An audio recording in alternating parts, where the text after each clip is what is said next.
The channel is live. So, hello everyone, and welcome to Adventure on So Many Levels. Tonight we're going to play Ironsworn Starforged. Yay! I am Christiana Ellis, and tonight I am the guide, or perhaps we'll talk about exactly what we're doing. But we've got a couple of players, Nobilis Reed Hello. and David Archambault. Hello. Nobilis, you're a little bit hot on your audio, or at least you were just there. Okay, I can turn it down. Okay, in any case, we tonight are going to be playing a game called Ironsworn Starforged. This is a game that I have played in solo mode a couple of times, but it's been a little while. And I'm excited tonight because the Roll20 implementation has been updated now.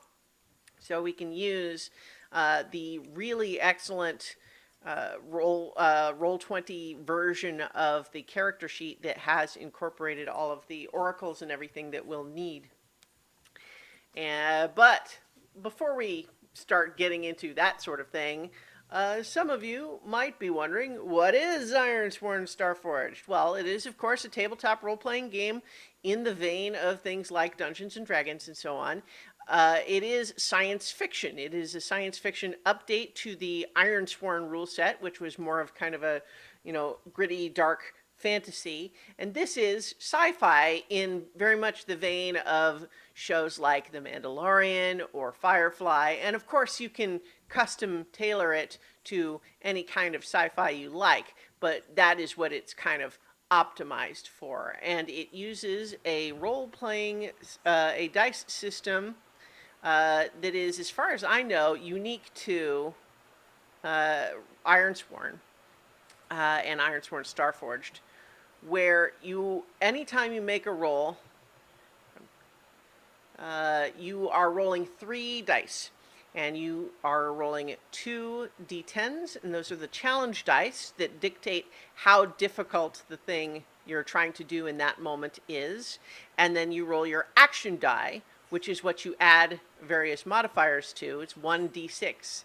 And so then what you're looking for is to find out, is your action score, which is your action die, plus your stat, plus any other modifiers there might be, how does that compare to the results of the challenge dice? Is it, if it's above both of them, then that is a strong hit. If it is higher than one but lower than the other, that's a weak hit.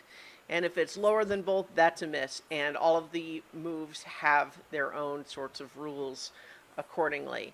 Now, statistically, this is a system that produces a lot of weak hits, which is how it makes the storytelling interesting, because weak hits are designed to produce conditions where you get what you want, but it's a little bit more complicated, or you had to pay a price for it, or something else unexpected happens, and that's pretty exciting.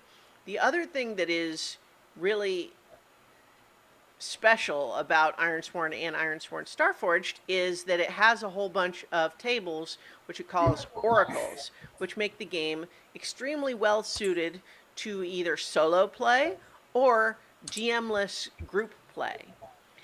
But it can be also played in the more traditional way with a game master or dungeon master known as a guide in this game. So one quick question for the two of you. Because it's a relatively small number of us tonight, my original thinking was that I would be a guide and not a player character.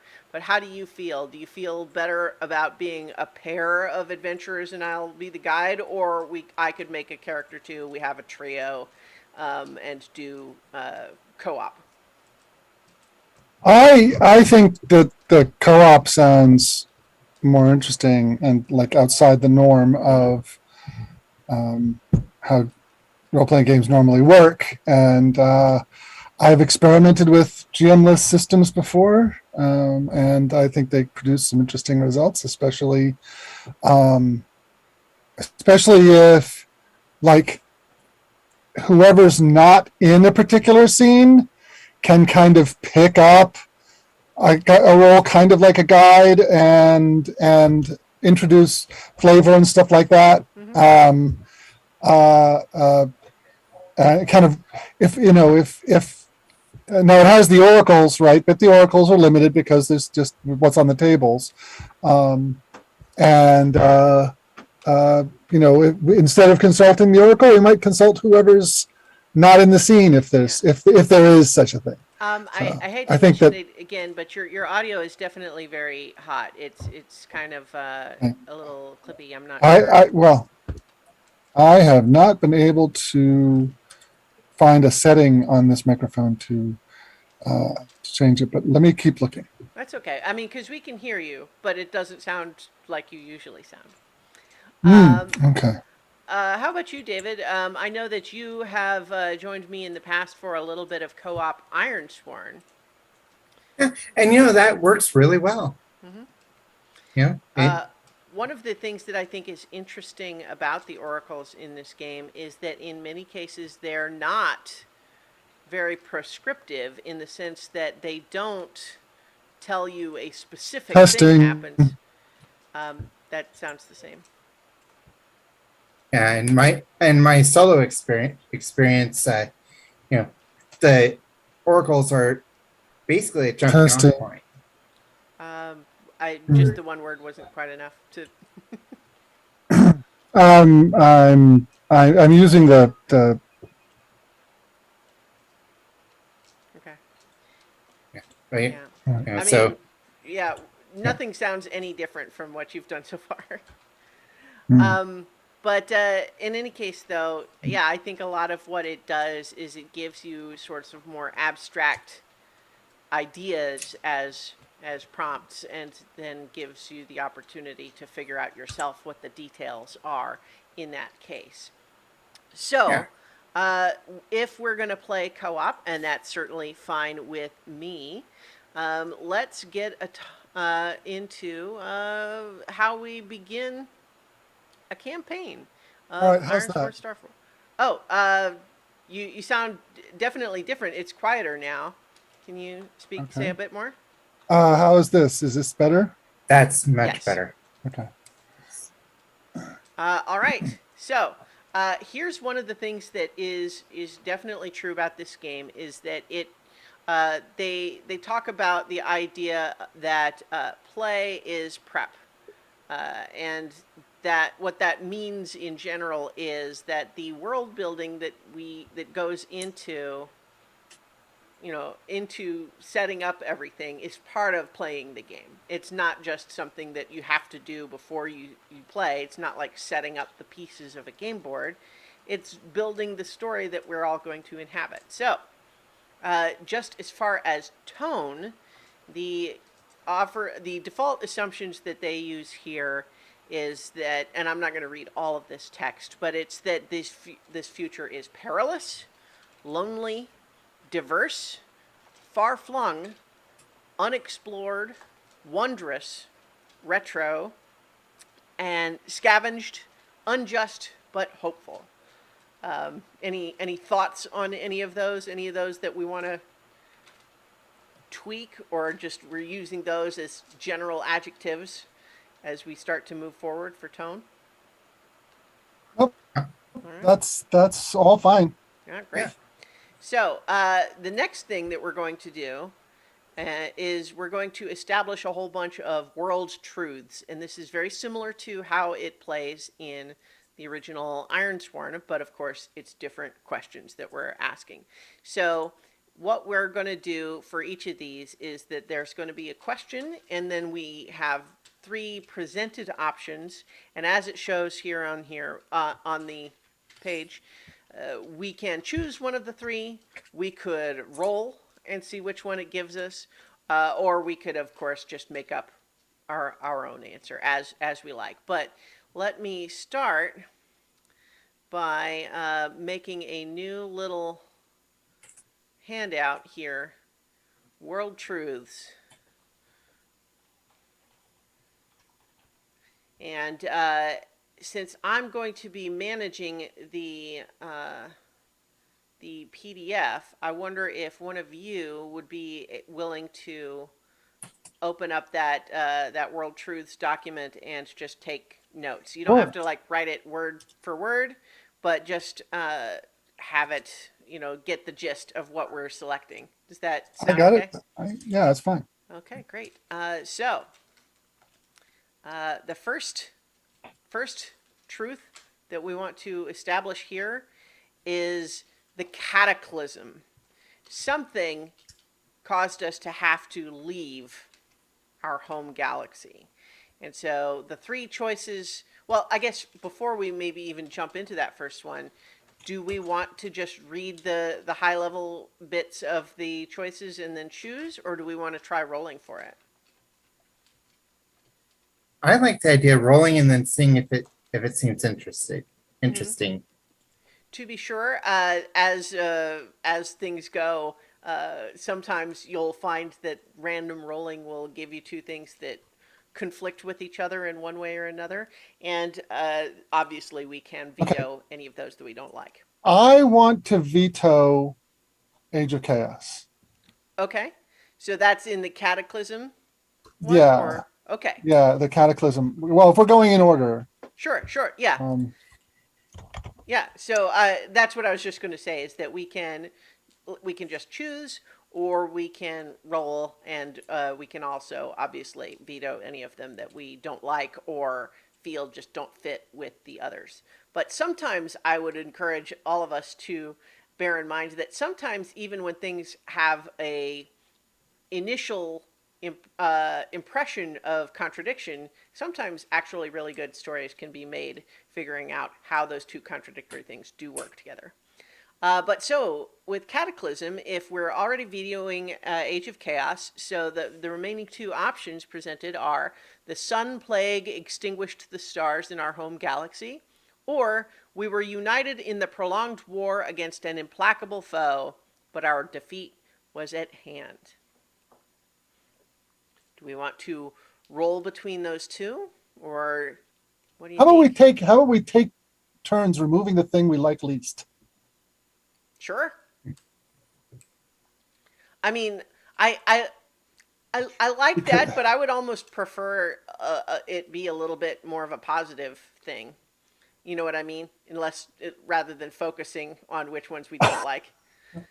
well, I mean, you can like two things very much and one more than the other. Yeah, right. But how about then we present it as pick the one that you like more? Because that removes everything else from consideration rather than one at a time.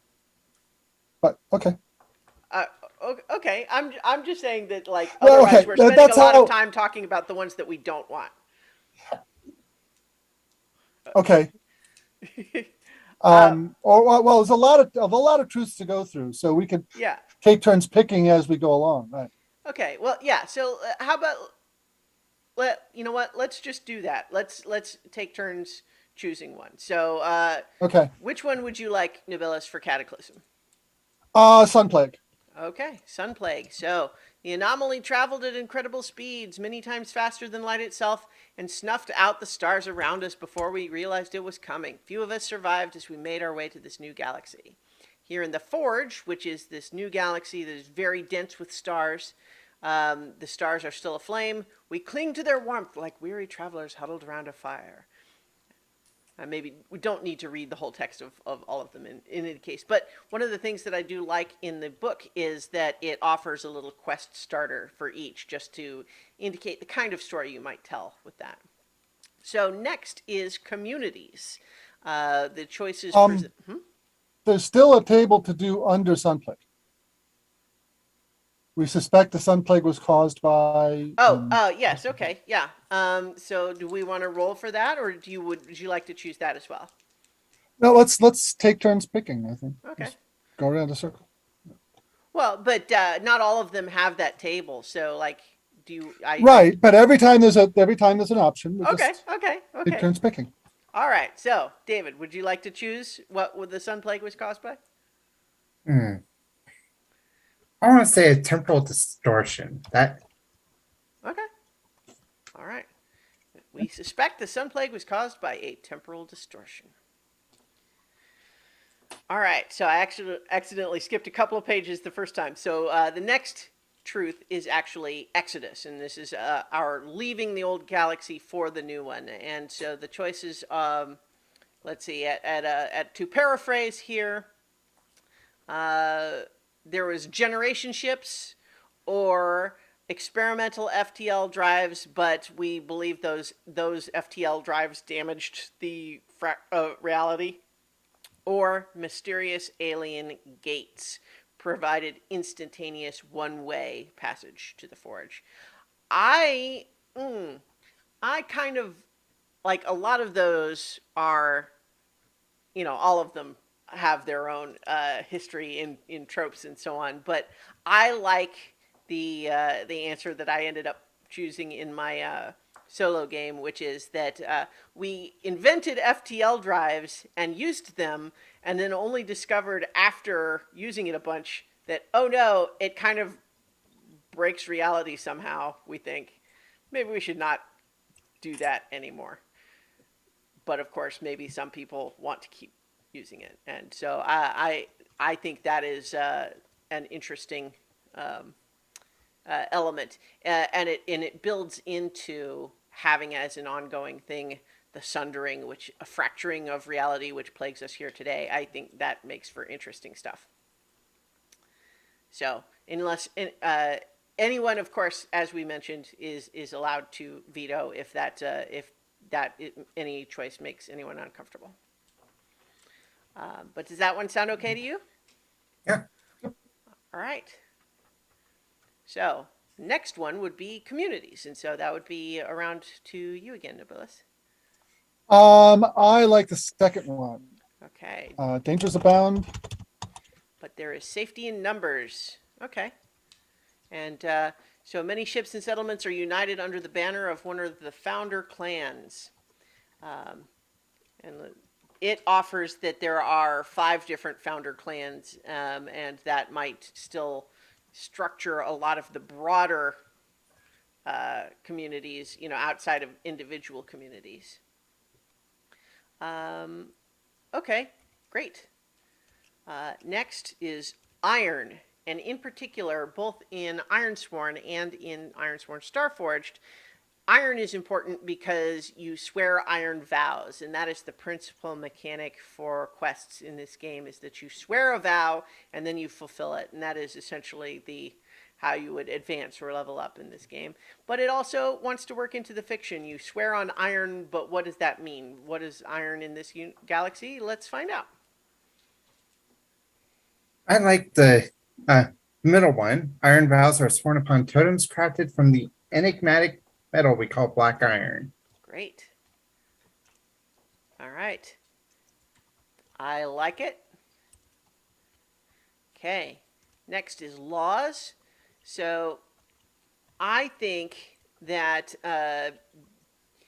given some of the fiction that we've talked about evoking, like Firefly or The Mandalorian and those kinds of shows, I think that the most interesting to me is that laws and governance vary across the settled domains. Like, so you go from one community to the next, and it might be very different.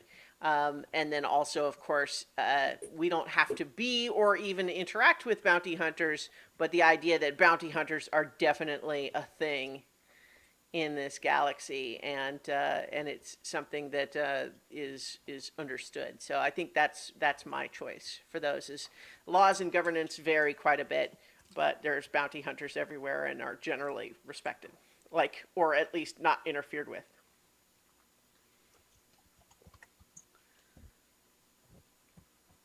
Okay, so the religion is mine. Yep. I say I like the middle one. Our faith is as diverse as our people. Okay. That definitely works. Okay. So next, magic. Okay. Unnatural energies flow through the forge. Magic and science are 2 sides of the same coin. Very nice. I also like how that can kind of tie into this idea of the sundering, in the sense that maybe it feels like, who knows, the reality is breaking, anything could happen, that sort of thing. Or is it Right. all just science? Maybe, but in a lot of ways we don't necessarily understand how it works. I like that. Okay, so next is communication and data. Either we look at like it's a dark age, or we've got the Space Pony Express with heralds transporting messages over long distances, or in settled domains there's a network of data hubs called the Weave that allows faster than light communication. I like, we're choosing the middle one in a lot of cases, but I think that makes the most sense to me here too. The idea that along with the bounty hunters, there's also heralds that are essentially like mailmen, so to speak, and that otherwise that's really the only way you have to communicate over long distances is by sending letters or messages via a ship. I think that's fun. Yeah. Okay, next is medicine. Um, hmm.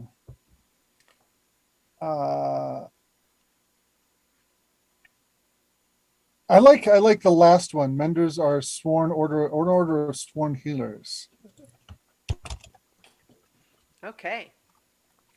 One of the things that I think is fun about a lot of these is you do start building up the vernacular and a lot of, jargon and names, proper names. Like, so there's the Menders, the Heralds, the Bounty Hunters are the Hunters Guild, stuff like that. Hmm. I think that's fun. Yeah, and I like that there's like there's like there's the structure of settled people who have got Mm-hmm. these different clans and territories, and they kind of fight with each other and have their skirmishes and stuff.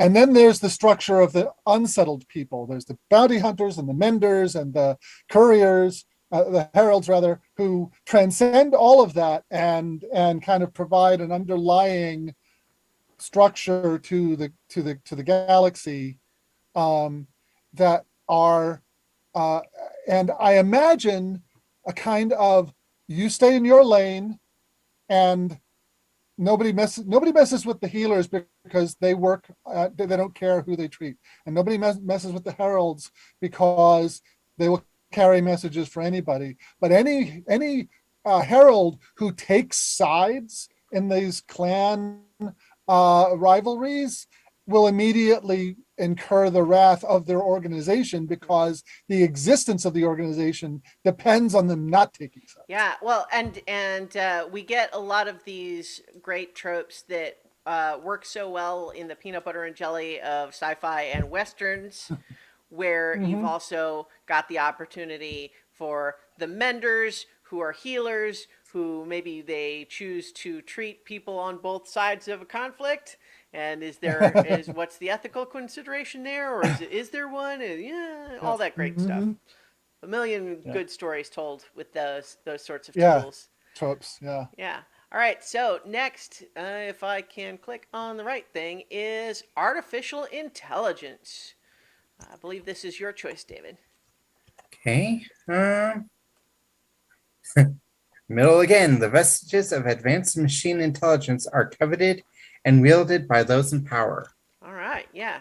So there's a handful of them out there, but they are precious commodities, or not even commodity, because commodity implies things that are like traded and sold, right? Treasures. Resource, plus Yeah. just treasure or resource. Yes. Yeah, but in this case though, I guess they could be that way, but a scarce one. Um, Yeah. yeah. Okay. Great. And of course they wouldn't necessarily be that scarce, but certainly the sort of thing that the average person wouldn't have, likely. Okay. Great. Great. Next, war. War Uh, never changes. um, I I love that slogan, but what I also love is that there's another game that is uh, war has changed. Was it? Gosh, I'm thinking it's like Metal Gear or something. But in any case, never mind. I can't remember it well enough to spend any more time on it. So war. Let's see. We could build another group here, the Legion, a guild of professional soldiers. That's certainly in line with some of what we've chosen so far.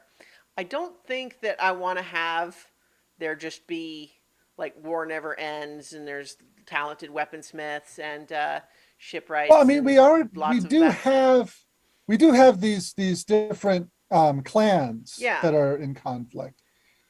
So Right. Well, so but all that on that basis, I kind of feel like going along with that is maybe what was left of the original sort of military kind of splintered off and became its own sort of like we will protect the people who pay us to do it. So, but they so like the idea of the Legion.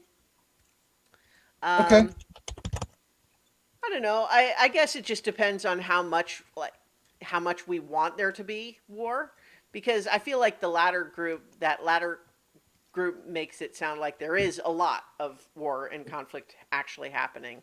I want it to be a little bit, like it happens, but it's less. Everyone's okay. a little bit more spread out than that. Okay, I think yeah, I like the Legion. I'm replicating a lot of the choices I made in my own solo game, but that's okay. I like them. So yes, those few with the ability to pay can call on the Legion a guild of professional soldiers. The rest are on their own. Next is life forms. Hmm. I like the last one. Uh, Life was seeded and engineered by the Essentia, ancient entities who enact their inscrutable will in the galaxy. Huh.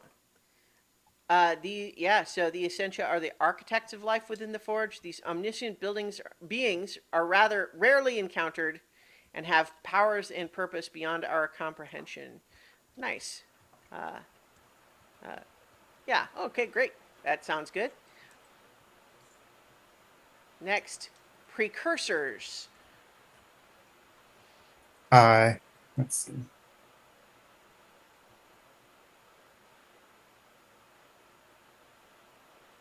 I like the first one. Over eons, vast number of civilizations rose and fell within the forge. Today, the folk we call grubs, scavenger crews, and audacious explorers delve into the mysterious monuments and ruins of these ancient beings. Nice. So, question about that, and for us to just talk about, because this is an example of where two answers maybe rub up against each other a little bit. Because, like with the life forms, if the essentia, like, they're rare, we don't encounter them often, but they're still around. Do we think they are one of these previous civilizations, or do they seem like they're maybe almost a whole different thing? I like Probably, the well, I like the idea that that the essentia create, like, basically each time a civilization rises and falls, it's kind of because of the essentia that they do it. Like, like basically, like, they play games with the different beings that are there, and like, oh, I'm going to give this sentient creature the ability to create, to forge metal Hmm. and see what it does. Oh, it it rose up, it discovered space travel, and hey, while this other one's like, well, I'm going to give these the ability to you know manipulate energy so that they can create weapons. And oh, the two beings crash and have war and such. And yeah. Okay. I mean, I think that would probably be very theoretical for our yeah. people, but Oh Well, yeah. I prefer having it be like this. There's numerous competing theories, mm-hmm, and that some people say the Essentia have got, because we've already established that their goals are inscrutable. mm-hmm, They do things and we don't understand why. So the and so people are going to come up with their own. explanations because we don't understand why is just an invitation to make theories, to make hypotheses. So some people think, oh, they're playing games with life. They're setting it up against each other and stuff like that. But you know, it could also be that there's no sentience beyond it entirely, and it's a force that just periodically, some planet that was uninhabitable, just suddenly, life appears on it for no apparent Mm. reason, um, and it goes through a period of time where evolution is kind of run amok because there's all this weird stuff and it has to sort itself out. And so you've got one kind of planet might be just like a recent, they might call like a recent planet where Mm.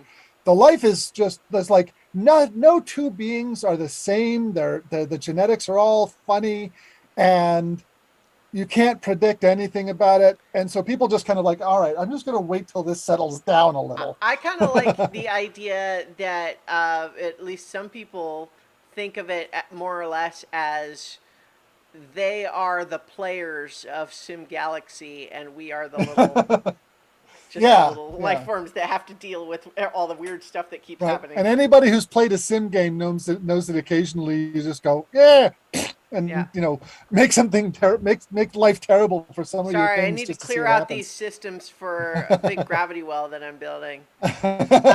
Okay, great. No, hyperspace bypass. Sure, Yeah. sure. Okay, so the next is horrors. And I believe this one is mine, and that this is the last of our world truths.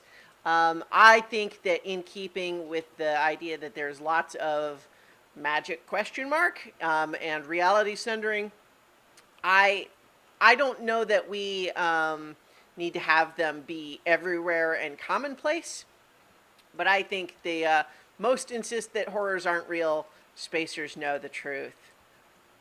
That things like energy ghosts and reanimated creatures do happen sometimes. Okay. That sounds like I I was thinking that the last one was another one of these the galaxy spanning uh-huh. organizations that would be a good choice, but that's fine too. Okay. Yeah. So the idea of having another group be dedicated to seeking these out. Yeah, or maybe we can kind of meld the two, Mm-hmm. and say that spacers know um, that there are horrors Mm-hmm. uh, I in the galaxy, but there are also people who have dedicated themselves Yeah, to I like fighting that. them. The idea that there is an organization, but it is still something that a whole lot of people, perhaps even most people, assume isn't real. Yeah. Yeah, and that these people are charlatans, Yeah. or Or they've got some other mysterious yeah. there's some other mysterious goal, Their and explanation for what they these things are must be wrong because that's crazy. Um, there must be something else happening if there's anything. Maybe it's just them being, frauds. So I could see like yeah, being like having there be a phrase like crazy as a soul binder. Mm, could be. Could be. Okay, so that's the world truths. So our next okay, thing, and the document is saved. great, great. So we can we can pull that up anytime we need to. Ah. Oh, and here, let me. Yeah, see, I've got a lot of stuff on screen here, but so we've got those that we can refer to anytime we need to. Mm-hmm. But so our next step here, if I can click on the things that I'm actually wanting, is we're going to make our characters. So first I need to make my own little character sheet. Um, I guess that's not necessarily first. But so what we're going to use here is the Roll20 implementation of the Ironsworn character sheet, which has an awful lot of stuff on it. I'll just briefly show mine on my screen here. Let me set it up so that y'all can see that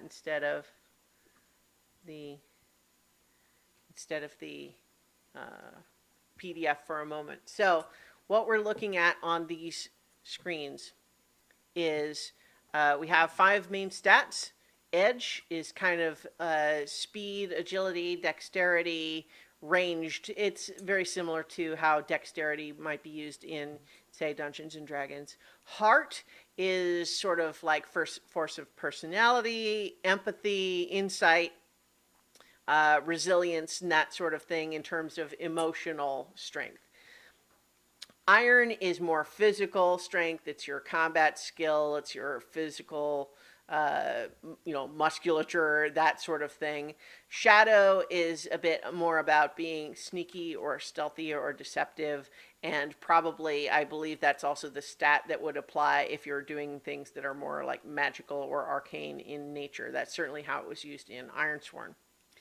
Last, of course, is Wits, which is your ability to draw conclusions about your environment, study things, have various bits of in-world knowledge, and so on. And so we're going to assign values to those stats. But we also, up top, we have a spot for our name, call sign, pronouns. And then we have our health pool, spirit pool, supply pool. Health, pretty straightforward. It's just like, hit points, essentially, more or less. Spirit is more like your emotional well-being. It's how well you're handling your current circumstances emotionally. Supply is how you're doing in terms of how much stuff you have. One notable element of supply is that because we're playing as a group of allies, we all share the supply score. So that means that anything that any of us do to either add to or subtract from the supply applies to everybody in the group. Experience and spent is only going to come into play if we do advancements. We'll see if we get there. And then there's momentum, which is kind of, I think of it as a reflection of how well your day is going in the context of the adventure. We'll talk more about that when we get into actually playing, because it's easier to explain in process than before. But the game, this sheet also has a lot of individual little tabs. This is all on the summary tab. But so for progress is where we're going to add things when we're, say, making a delve through a derelict ship or traveling from one place to another, for example. There's moves, which lists a lot of the basic moves and how they work in the game. And you can actually click on each of them and have it give you all of the rules for that move. And then you can actually roll it. And then it tells you how you're rolling. You do any of your appropriate modifiers and that sort of thing. And it rolls into the chat. So, for example, if I were to roll this one with speed, mobility, no additional modifier, I do that. And now, I'm going to do a couple more of those so it'll start showing up on the chat log the way I've got it there. So you can see that it shows my action score and what the result of the challenge dice are, and then whether it's a hit or a miss or a strong hit or whatever. And also worth noting, if the challenge dice ever match, that gives you kind of a special result of one kind or another. Really good if it's a miss, and really good if it's a hit, and really bad if it's a miss. Yeah. And so that's where we are going to be able to roll a lot of our moves and also just look up how they work and that sort of thing. It's very handy in that regard, as opposed to having to flip through the PDF constantly. Connections is we're going to add when we make connections with various NPC characters or between ourselves. Legacies is where we're going to have various quests, bonds, and discoveries that are sort of longer term projects, and different character paths use those a bit differently. We'll talk more about them.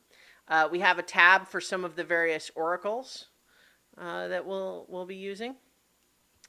As previously mentioned, in this game, we're going to swear vows and then try to fulfill them. It's a bit like undertaking a quest, and we'll track those with this tab.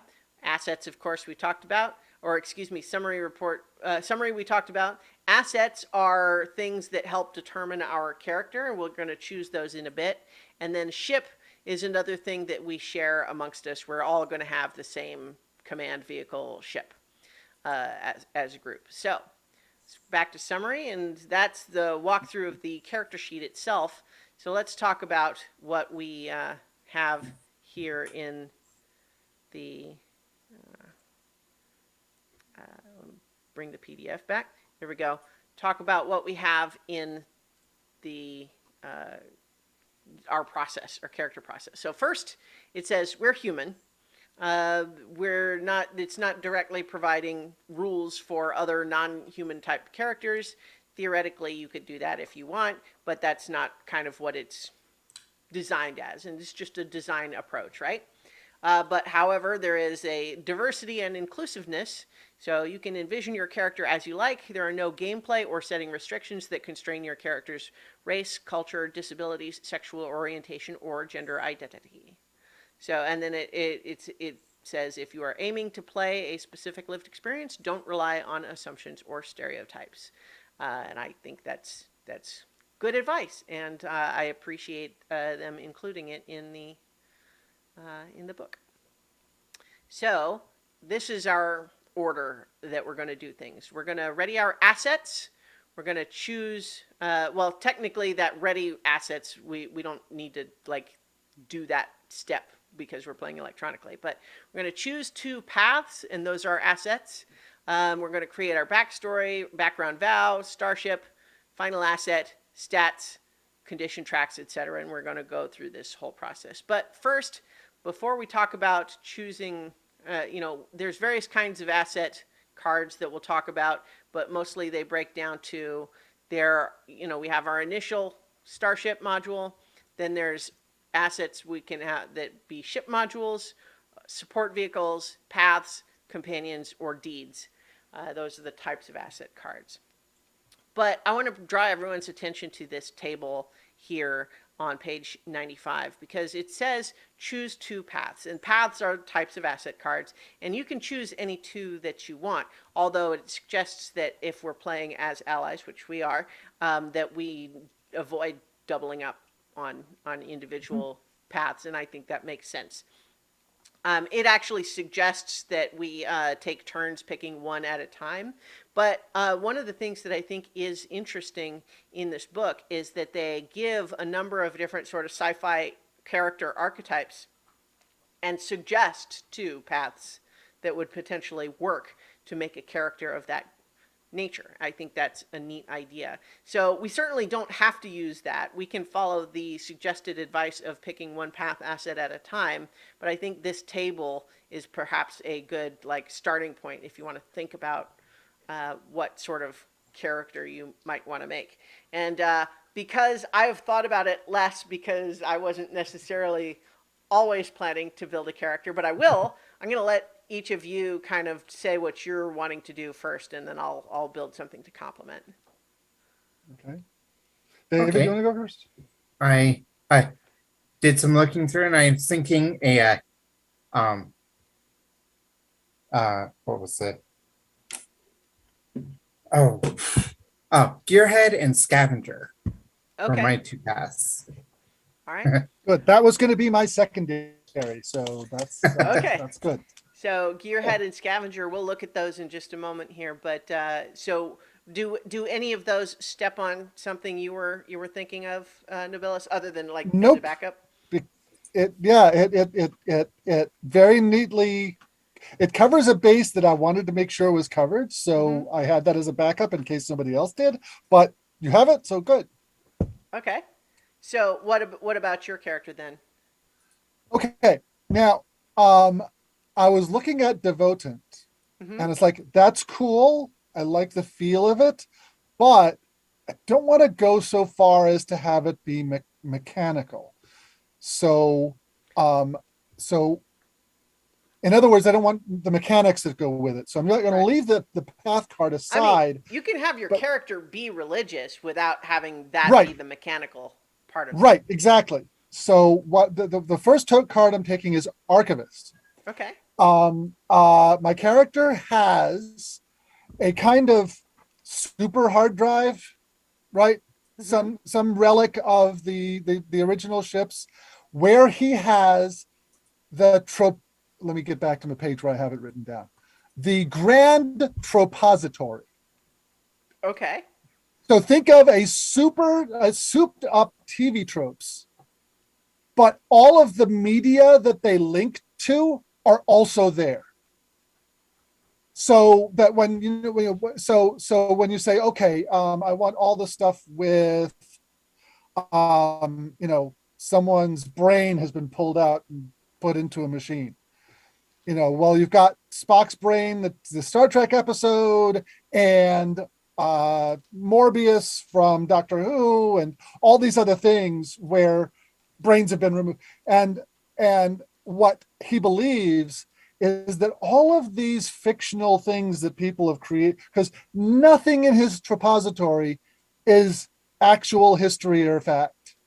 It's all stuff people have dreamed up. But he believes that these are all emanations from a prime source, and that you can, by studying these things, you can learn about the world. But you have to kind of sift out the reality from that. Okay. Fun. And so he's constantly on the lookout for other things that people have created, things that have been created since the Exodus, because his tropository is all ancient history stuff, or things that didn't make it into the tropository to add to it, because Well, the more things he has to process, the greater insights into the universe that he can well, gain. saying that it's all ancient history kind of implies that art is not still being created. Do you think that's No, the no, case? no, exactly. No, he wants that extra art to add Oh, to his okay. tropository. I see. So he part of that's So part of what he wants to do is go around and collect all of those stories and stuff. collect stories and Okay. things that people have created from various All right, places. great. So Yes. archivist, did you have a second?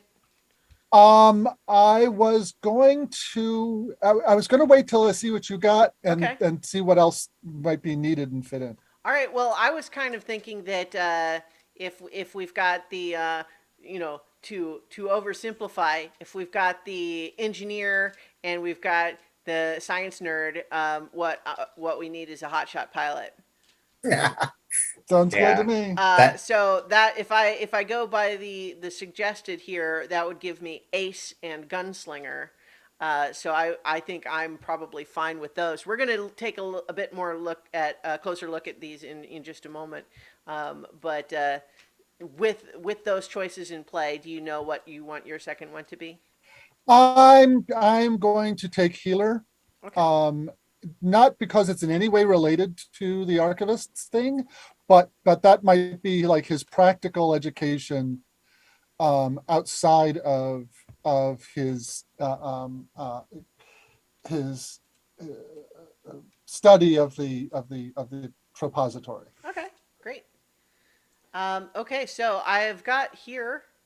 We've just realized that the oh, I know how to fix this. This sheet is laid out differently than the other one that so it let me make it appear all on screen there. So these are all of the different asset cards. So let's just briefly look at how these asset cards work for the ones that we've chosen here.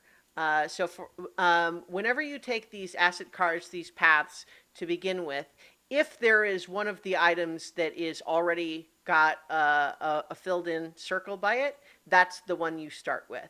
And you can eventually get the other ones on there by getting advancements, but you start by default with the one with the filled in circle.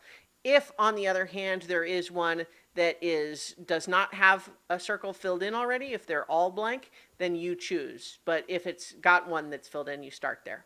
So, for example, with Ace is the one that is one of the ones I picked. When you face danger or react under fire by guiding your vehicle through a hazard or out of harm's way, you add a +1 and take +1 momentum on a hit. Seems pretty That's good. straightforward for an ace pilot. Next one that we've got selected, Archivist. Do you want to read those, or I can read them? I've got it up handy. Yeah, you wield an archive of esoteric knowledge. When you recall lore from your studies to secure an advantage or gather information, add +1. If you have ample time to search the archive, add +2. On a hit, envision the obscure but helpful knowledge you put into use and take +1 momentum. And I just realized that I made a science fiction version of Remington Steele. Sign of what? Remington Steele, detective from a detective series from the 80s, Oh, who was a con man who took all of his um, detective skills from having watched lots of detective movies. Nice. Okay, so the next one that we have selected amongst us is Gearhead. Do you want me to read these, or have you got it? I got it. Okay. When you make a move to craft, repair, repurpose, or modify equipment or technology, add +1 and take +1 momentum on the hit. Oh, you know what? I wonder if the one from the Roll20 is a little bit different than Yeah, the and text I have in my PDF. Oh, Could be. and Archivist isn't there at all in Roll20. Oh, okay. They might just call it something else. I know that since what I've got here is the preview edition PDF. I didn't double check to make sure if there's been other updates. what's different? What's different? I mean, it's just the entire text of it is different. So for example, what is in the PDF that I've got for Gearhead, that first one is when you repair, add +1 and take +1 repair point or +1 momentum on a hit. Oh, okay. So it's just more targeted. I guess I'm just saying I'm surprised actually that it's as different, but I guess they've been tweaking it, which is probably good. Okay, so I would say we definitely go by whichever's in the Roll20, because that'll what will appear on the name. So mine is the same. The ace is the same.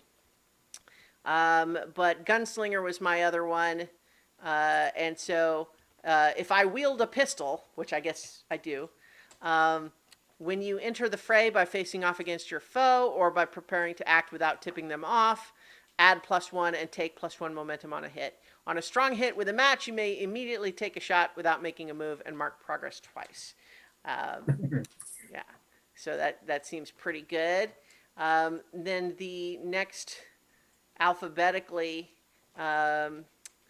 healer is. Do you want to read the healer? I'm reading this off of Roll20. Yeah. So it says, when you give medical care to heal yourself or another character, add +1. If you are treating someone other than yourself, take +1 spirit or +1 momentum on a hit. Great. All right, and then I think the last of our initial 2 path selections is Scavenger. Okay. When you gather information or resupply by scavenging a wreck, ruin, or abandoned site, add +1 and take +1 momentum on a hit. On a strong hit with a match, you also find something of unique value, significance, or function. Envision the nature of this discovery, take +2 momentum, and mark 2 ticks on your discovery's legacy track. Very nice. Okay, so that is our. We have now done step 2. We've each chosen 2 paths. We have just we're starting to narrow in on a general concept for our characters. So next is create your backstory. This is they've got some prompts here we could roll on, or if you have an idea for yours, I would say let's cover maybe the high level sort of 2-sentence version of whatever we've got. Oh, so in chat we have a suggestion that Archivist is now Lore Hunter. Yeah, I'm sorry I kind of skipped over that you had said that wasn't in Roll20. Does Lore Hunter seem to be? Okay. Let me. Mm-hmm. Let me. Yeah, hold on. Okay, yeah, I was building it custom, so Sure, sure. uh, let me add lore dash hunter. Yes, there it is. That does seem to be different than like the Yeah, that's different from the archivist. yeah. How do you feel about that one? Um, to recover when you fulfill your vow. Yeah, it looks like the extended research and study thing is the next level up from that, Mm-hmm. which would make sense because he needs to populate his Yeah. archive Mm-hmm. before he Yeah. can Makes really sense. start using it All right. effectively. So is that still what you want, you think? Sure, let's go with it. All right. Great. Sorry, I had forgotten, kind of skipped forward. But okay, so we've got um, we've also got a suggestion of building a backstory with other players, and I think that we should also do that. Let's have our characters start as an existing group since we're not. Yes, Yeah, absolutely. yeah. So I'm starting kind of from scratch here, other than the basic archetype. But do you all have some thoughts already, or? Well, Um, I my thought is on mine. He was a you know family of came from a family of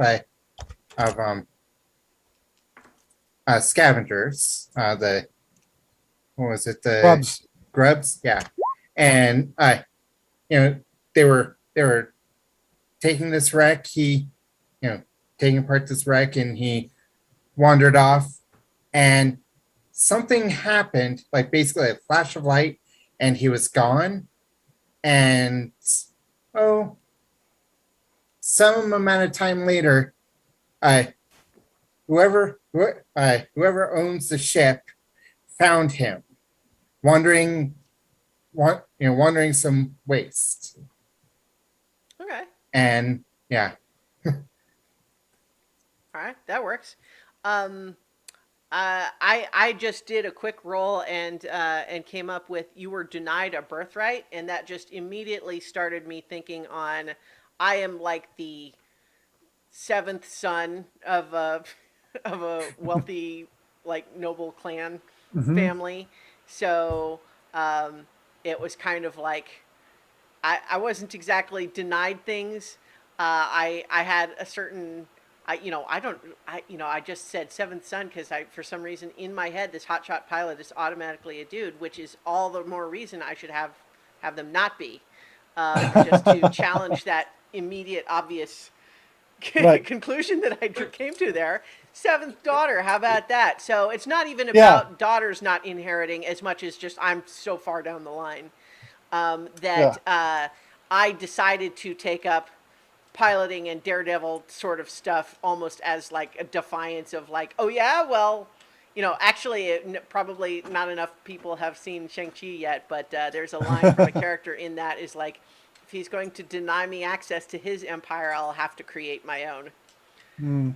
And so there's a little bit of a, oh yeah, oh yeah, but that's why I was thinking that like maybe to begin with at least like I have the ship, and I don't want to force that on anyone, but that's just one No, that's fine offer. with me. Okay, yeah, for Yeah. me. so like I have the ship and I can fly it, but I gradually realized, oh, if I want to actually do anything else, I probably need some other people.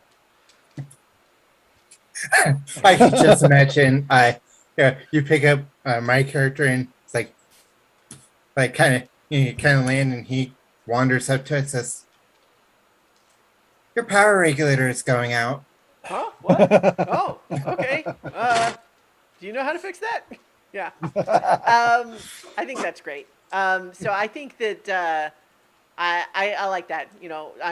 I kind of slowly came to the realization that despite my uh, tendencies towards wanting to do my own thing, there's not a lot of one woman empires out there. So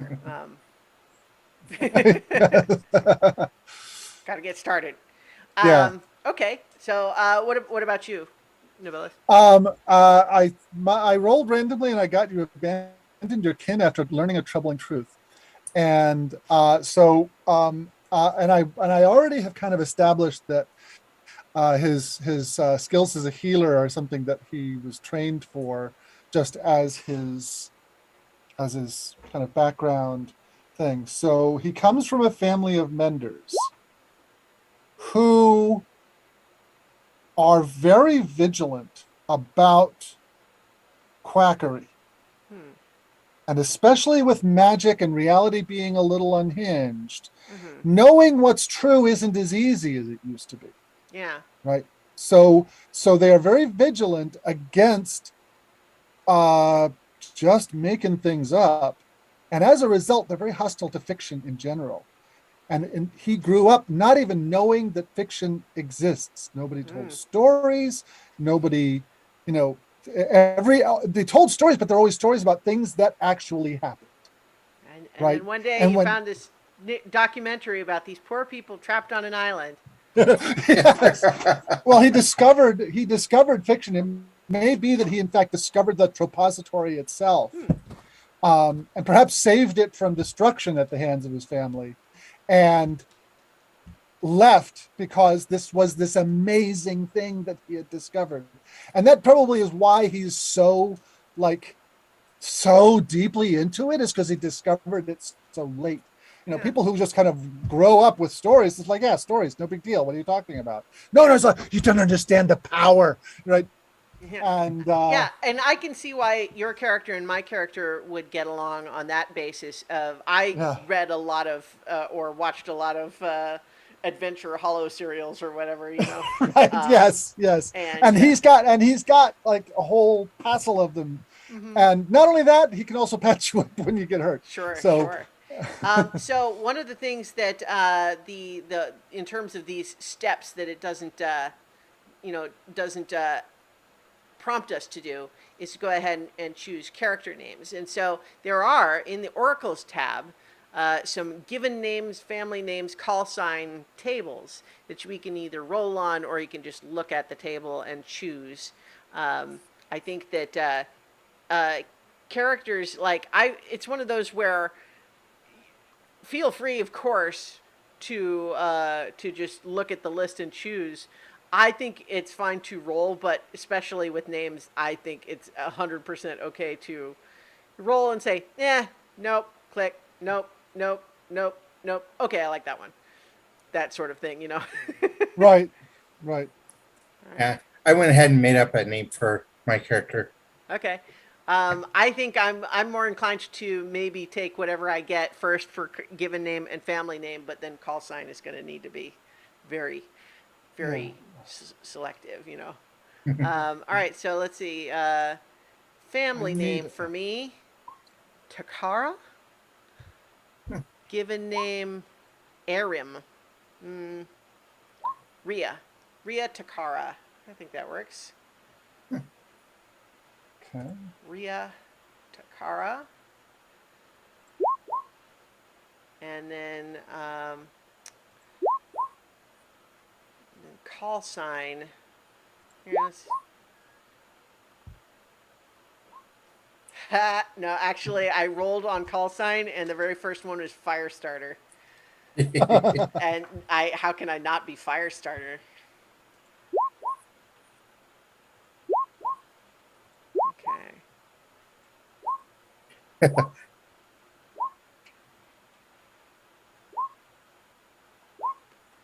Okay.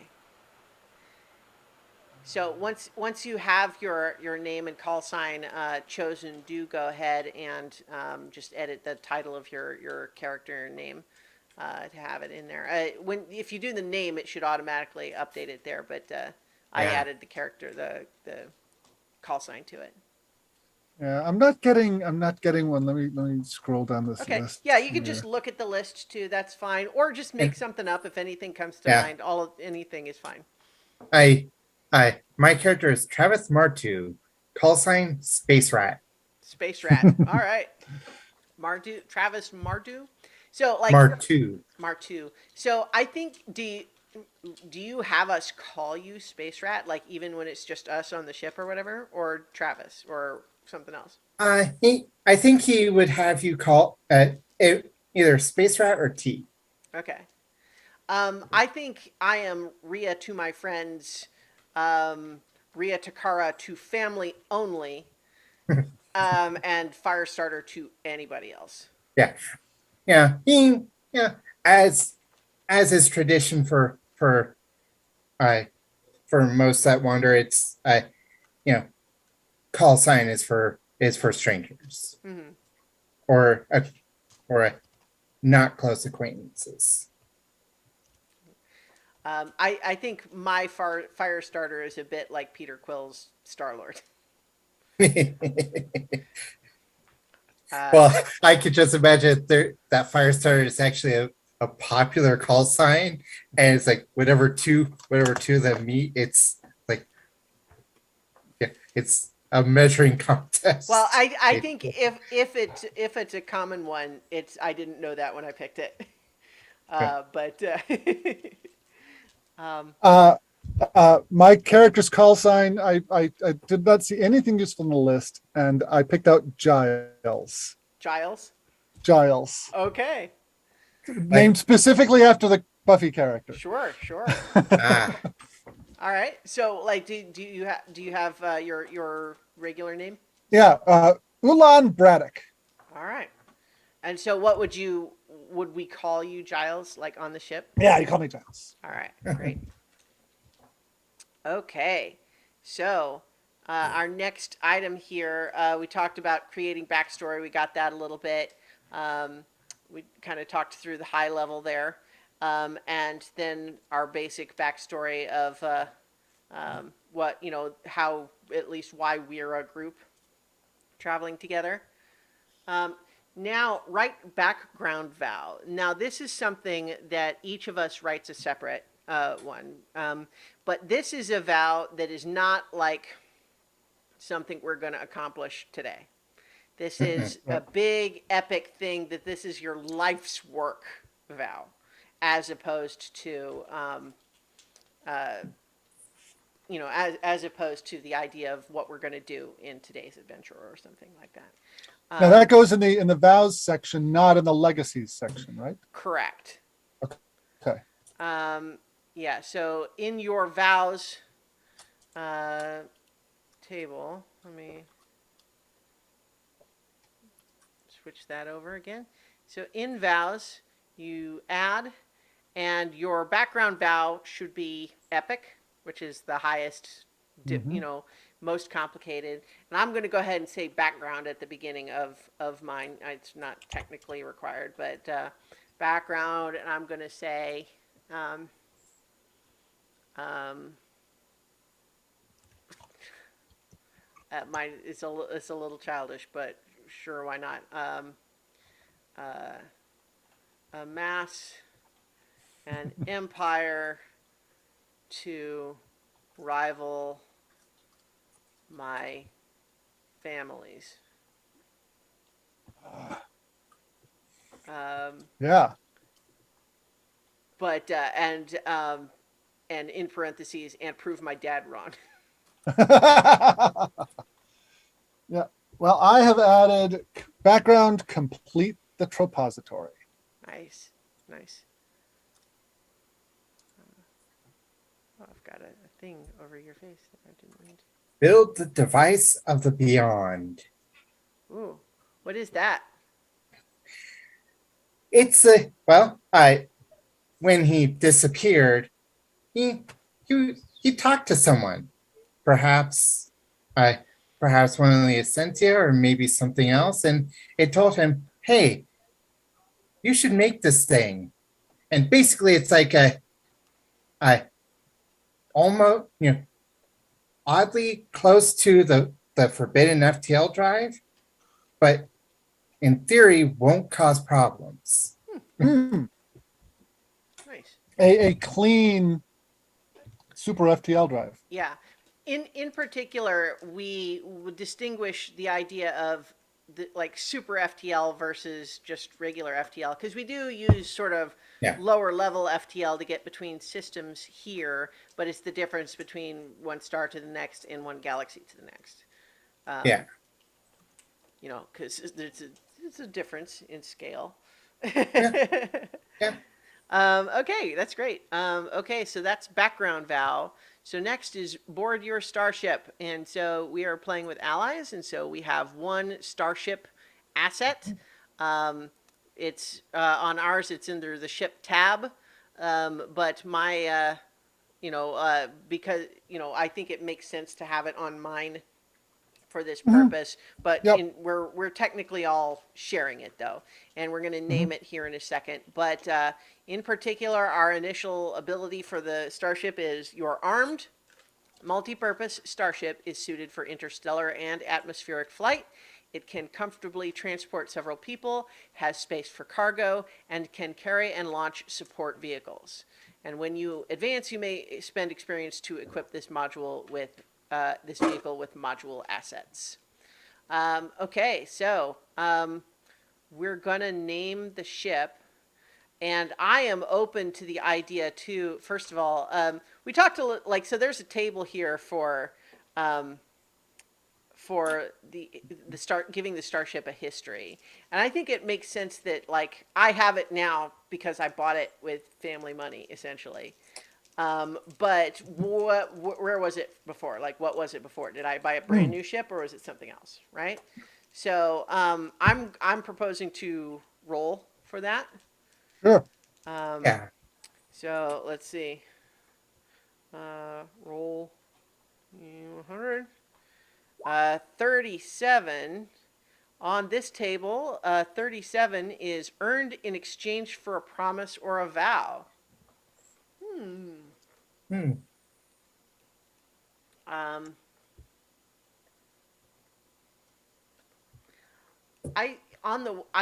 maybe I have the one person who was just like genuinely sympathetic to where I was at and maybe also doesn't like the rest of my family very much. And it was like, Yeah. I will give you this ship if you promise to do something with it that will make your parents angry. Nice. I like that. Or look the other way as you take it, and Yeah. forge the paper, what have you. Yeah. Mm-hmm. Okay, so we also have a number of other things, though, that we can envision the starship. And I propose for this that we each roll once on that table. Okay. Okay. So I rolled a 5. And so that is in the engine room is scorched with old burn marks. 61 is placards and control labels are in an uncommon language. And then 96 is timers and clocks are always just a bit off. I keep All of those resetting sound good. them. All of Yeah. those sound good. I keep resetting them. And the uh, engine room scorched with old burn marks. That may not be so mysterious in how it came about. Mhm. Okay, so let me. There's not actually a space on this to add that detail. You know what? I'm just gonna put it in the The cargo notes, notes. Hmm? or you can put it in the notes in the summary. Oh yeah, there you go. There's a notes field in the summary. There That's you where I've go. been Good putting. idea. Okay, ship was given in exchange for a promise to make my parents angry with it. Um, the engine room has old burn marks. The signs and placards are in an uncommon language. Do we want to decide what that is or know more about it? Esperanto. Okay, are in Esperanto, which none of us speak fluently. I've been studying it. I can't say I speak it. Mm-hmm. And I like the idea that Travis, aka what was it, Space Rat? Was that Space Rat, yeah. Space? Maybe you don't necessarily read Esperanto, but you just know ships well enough to just look at it and know what it is. Oh You don't yeah. have to read And mine. when you first took apart when you first broke a ship at the age of 8, you know you know the parts of a ship. Mm-hmm. Also, the timers, clocks are always just a bit off. And what actually that makes me think of is like that amazing gag early on in Back to the Future where all of the different clocks go off at the same time. And Doc Brown says, "My experiment was a success. They're all exactly 50 minutes slow." And you're just like, what? What? Why would you do that?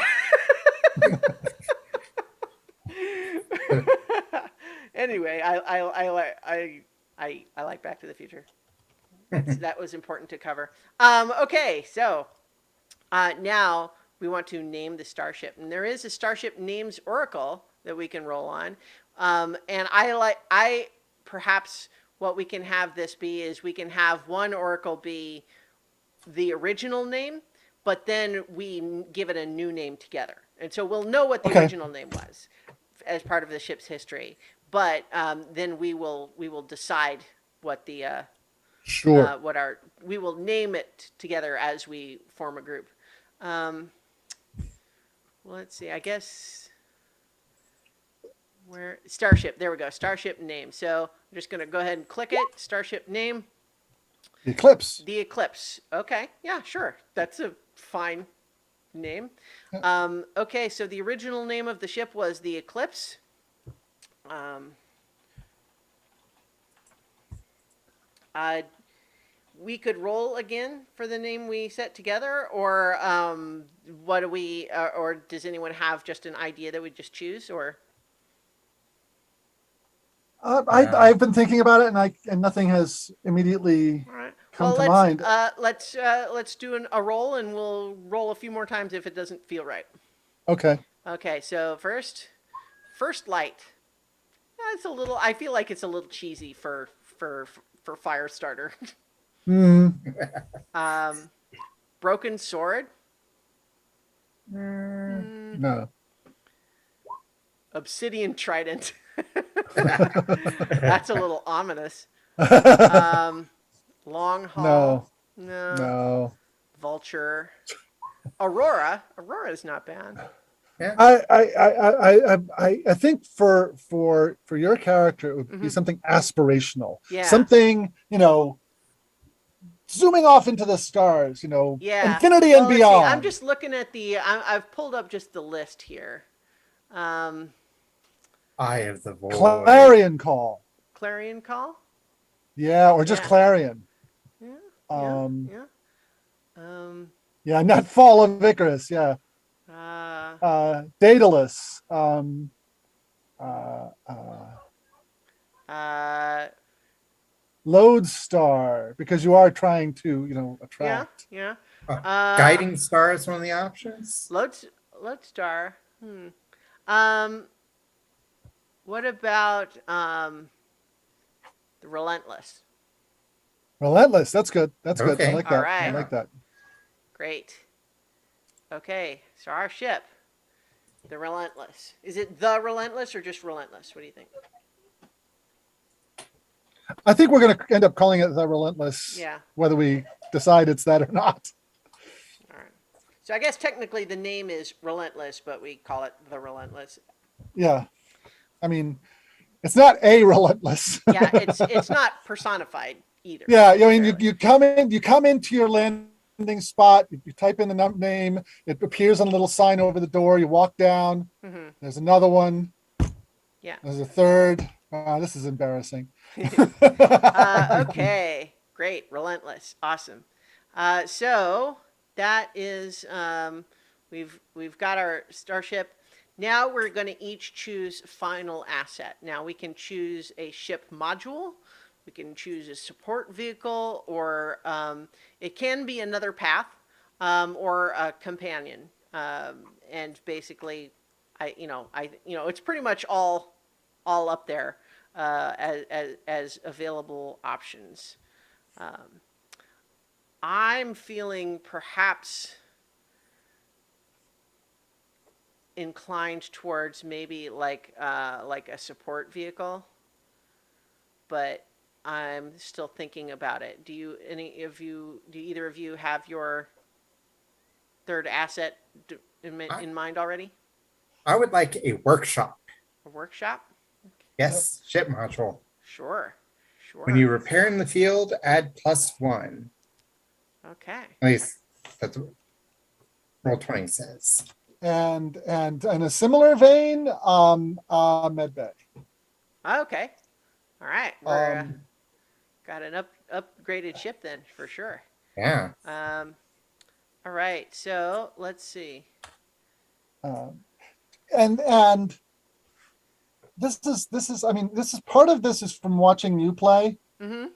Having shit break and not being able to fix it, and Hmm. having people break and not being able to fix them Yeah. is a big In pain in my the solo butt. game, there was a desperate half an hour of play there where it was mostly just like, am I going to run out of air before I'm able to fix my hover bike? Yeah. um, Yeah. So being, the having watched that, it's like, all right, mhm, mhm. can't accomplish anything else if your tech doesn't work and if your body, if you're hurt. So Yeah. let's get those handled first. All right. Um, so here's a question. I have my eye being drawn towards support vehicle snub fighter, just as part of the whole ace pilot sort of thing. But it is a reasonable question of like, say we are in ship to ship combat, and I get in my snub fighter. Does that mean Who's gonna fly a no ship? one's piloting the main ship? I'm not sure exactly what that means. I think you'd be better off, given that we don't have more than one pilot, with like heavy cannons or missile Mm-hmm. array or Yeah. uh, or Shields? reinforced hull or Mm-hmm. shields or any number of combat Yeah. abilities on the ship itself. Mm-hmm. All right. Yeah. Yeah. You know what? Maybe that makes sense. I also, in none of my other games have I ever done something where it was just like so many upgrades to the ship itself. I spend most of the time off the ship in that game. Um, Yeah. but yeah, so let's take a look at another module then. So let's see, shields is maybe pretty good. Oh wait, but then there's also like engine upgrade because we definitely have weapons by default. Our ship is Yeah. armed, Yeah. but Yeah. it's a question of whether it's extra armed. Um, but I feel like let's Yeah. see. Actually, for a hotshot pilot, engine upgrades does sound Yeah, like a your vehicle's like a finely tuned engines speed your travels when you undertake an expedition and roll a strong hit. Um, you get extra momentum. That's not bad. Um, let's see. But it We says it doesn't. Yeah, it doesn't become like combat ready until you get the second level. yeah. Um, hmm. The Yeah. well, It- I mean, it's yeah. you can still do all those things. It's just what you get extra bonuses for. Oh, yeah. Yeah. Hmm. Yeah. Um, versus shields. I don't know. Like that, shields doesn't feel like my character's jam. Not that we couldn't have them, but that like focusing on that, like I would upgrade the engines and the weapons before I would upgrade the shields. Right. That's Right. Right.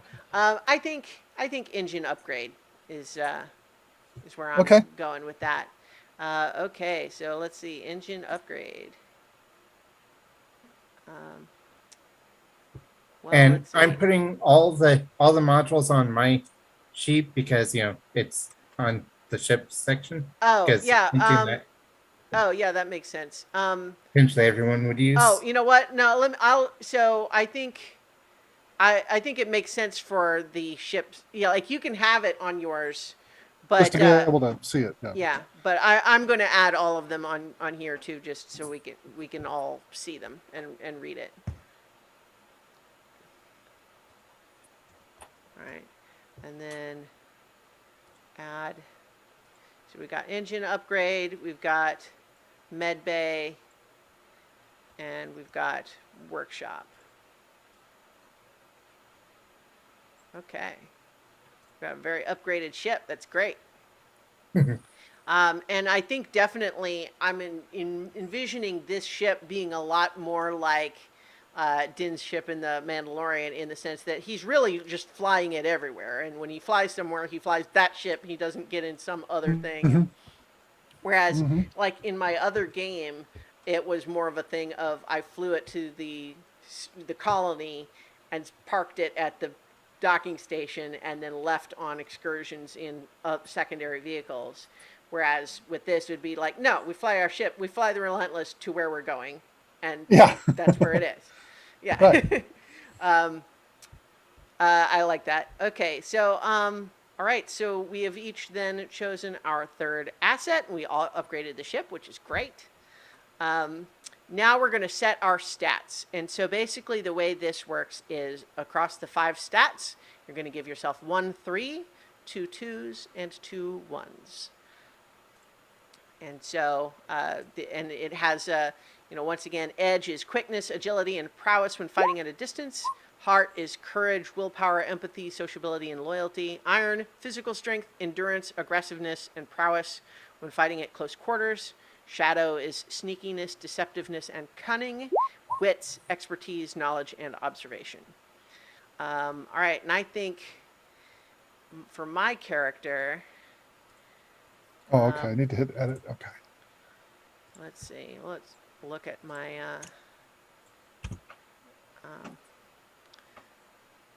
Right. I think edge seems to be the that's the fly ship move. I think. Well, hang on. Is it? Let's see. I guess it could be lots of different things, but Yeah. so well, and in fact, actually, it's a bit like Burn Bright in that respect of that you can, if you can justify in the fiction an approach of how some particular stat is helping you do something, then Hmm. yeah. But I think edge is 3 for this ace pilot here. Yeah. And silly me, I Oops, needed to I rolled that. figure out that the edit button on Yeah, the no, right I was how just you did the edit same those. thing. I had already seen that, and then I just didn't do it properly. Okay, and then I think um,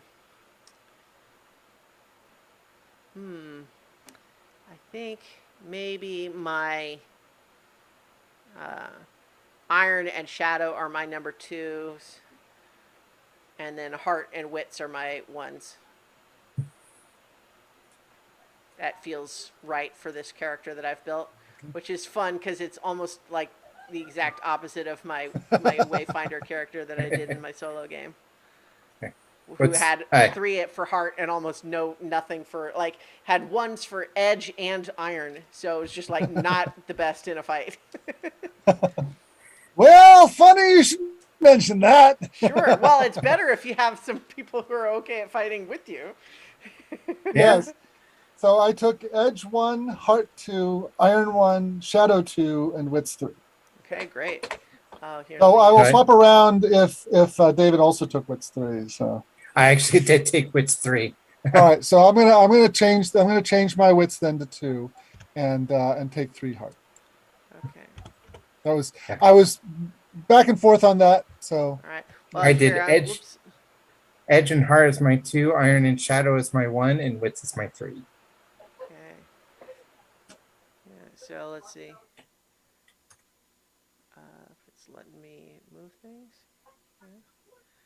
Okay. So I'm just briefly putting all 3 of our characters on screen so that the people at home can see them. Ah, boy, it's not wanting me to get to put it right where I want. Okay. Hold on. It's sticking to my mouse cursor. There we go. Okay, so yeah. So our respective characters have 3s in edge, wits, David's character, and then heart for Ulan. I think that's a pretty good rock paper scissors of a party. mhm. Um, excellent. Okay, great. So next in our our whole process here. We've set our stats, and we're going to set our condition tracks. And um, yes, and thank you. This is I'm parsing your username there, Jamie Hanart. Welcome. Apologies if I've said that completely wrong in terms of parsing it, but glad to have you along. So setting condition tracks, which just means that we're going to start by health, spirit, and supply are all set at 5. Our momentum is set at +2. And those are all by default in our character sheets to begin with. Likewise, the integrity of our command vehicle starts at +5. And so now we're envisioning our character a bit more detail about how they look, how they act, what they wear. We don't have to have a lot of detail there, but it suggests the format that it actually provides is like literally those 3 things, like look in a couple of details, act a couple of details, wear a couple of details. And I think that seems like a reasonable, quick way to approach it. Okay. I'm going to just go total cliche and have the buzzed undercut version of my family's distinctive hairstyle. Just like it's enough of it is recognizable that it's obvious to anyone who would know it that I have done something to it.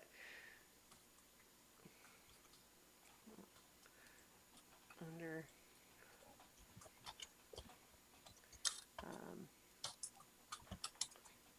family's distinctive hairstyle. Yeah.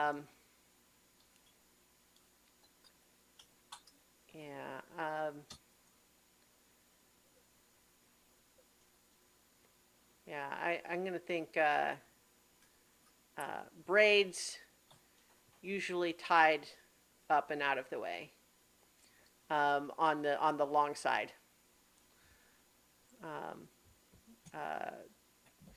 Long part braided.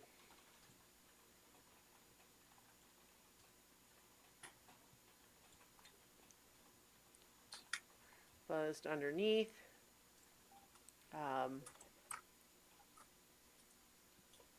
Tall and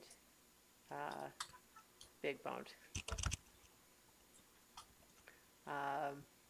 Act too cool for school, in quotes. And then wear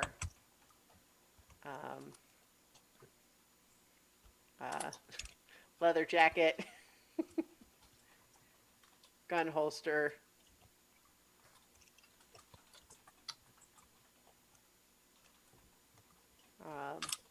flight goggles around neck.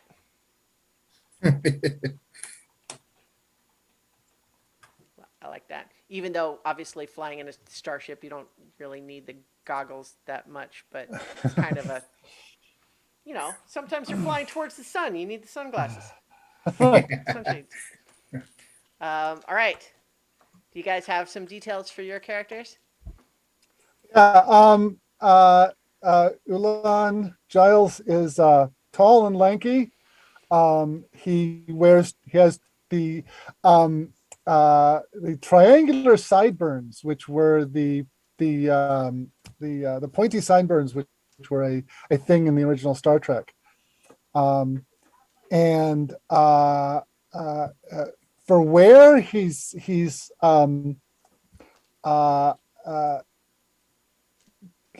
wears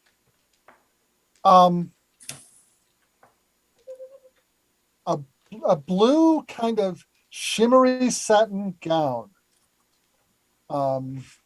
And lest you can think this might be like a surgical gown, no, this is a long flowing skirt off of a kind of a tunic top. And it's always perfectly immaculate because this is kind of high-tech fabric that you can just kind of shake out, and any contaminants just kind of fall off of it. It's made to be easily disinfected. Um, uh, Nice. and as for act, I haven't got anything yet. Uh, what about you, David? Or Uh, Strat? Travis he looks skinny, smudged with grease with wild hair. He acts distracted and nervous. He wears jumpsuits in various states of cleanliness and a pristine tool belt, plus tools. All right, great.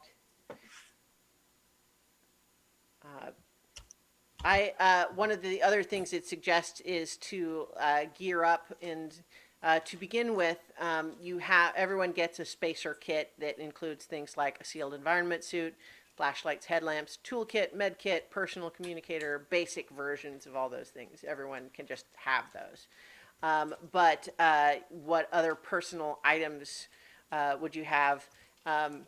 And it says keep this list short, 4 or 5 items at most.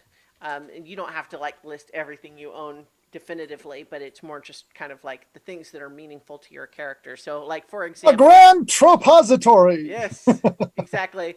So, like mine, for example, is that my environment suit is it's a fancier version, but it's obvious that I have defaced various logos on it, sort of graffiti style. So Okay. that there were logos that might have said where this fancy environment suit came from, but they have all been covered up with artistic stylings. Um, And a high quality pistol because I'm a gunslinger.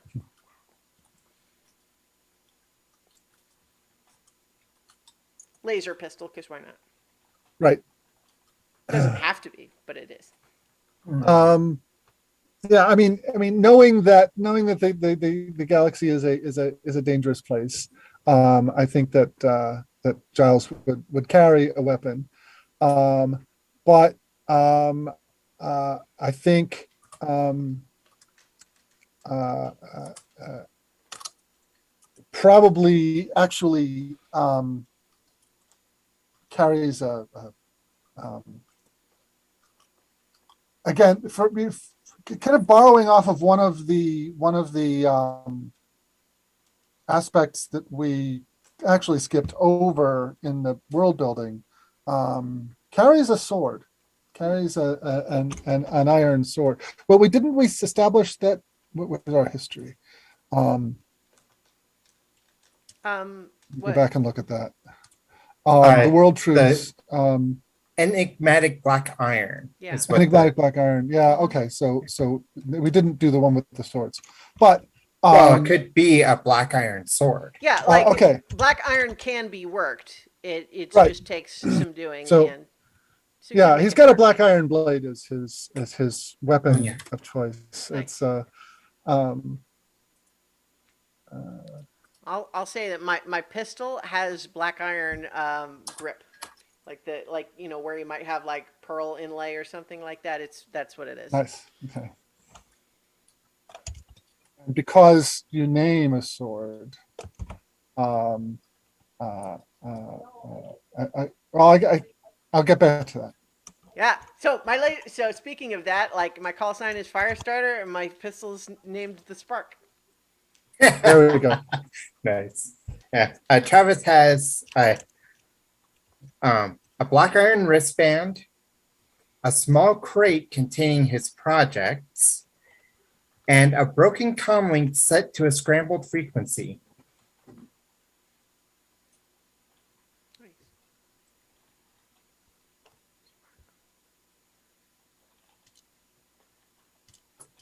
On the grip. Figured, Okay. Yeah, no, those are cool. I like the empty frequency or dead frequency you said? scrambled. Oh, scrambled, yeah. Nice. Okay, so technically step 10 was name your character. I jumped the gun for us a little bit, but that's all right. We're good. Um, So one of the things that is on our character sheet, and I think we maybe all were just sort of assuming we might go with the default, but there is a spot for pronouns. And so just on the basis of mine being a little bit unclear, even at first in my own mind, I'm going to go ahead and say she, they for Rhea, Okay. aka Firestarter. But you Be him each. for Travis. All right, Hmm. sure thing. Same for Giles. Great. Okay, so I think that is everything with our individual stuff. So the next things are to build a starting sector, and then and starting region, and then we're going to create an inciting incident. Uh, so we're making progress, but but as as we are already discovering, even this prep stuff is really that's part of the fun. We're Part of the let's fun, play. yeah. Yeah. Hmm. All right, so here's one thing that I'm gonna just mention is that I do have a thing from the Kickstarter that was a sector starter. It's basically like this whole build a starting sector thing. It's just kind of like they've done that. They've gone through that process, and I have it on a one-page PDF. So we could do that to sort of skip through this, or we build our own. We follow the process. I'm tossing it out there as one option. Prep is play. Let's do it. Got it. Sounds good to me.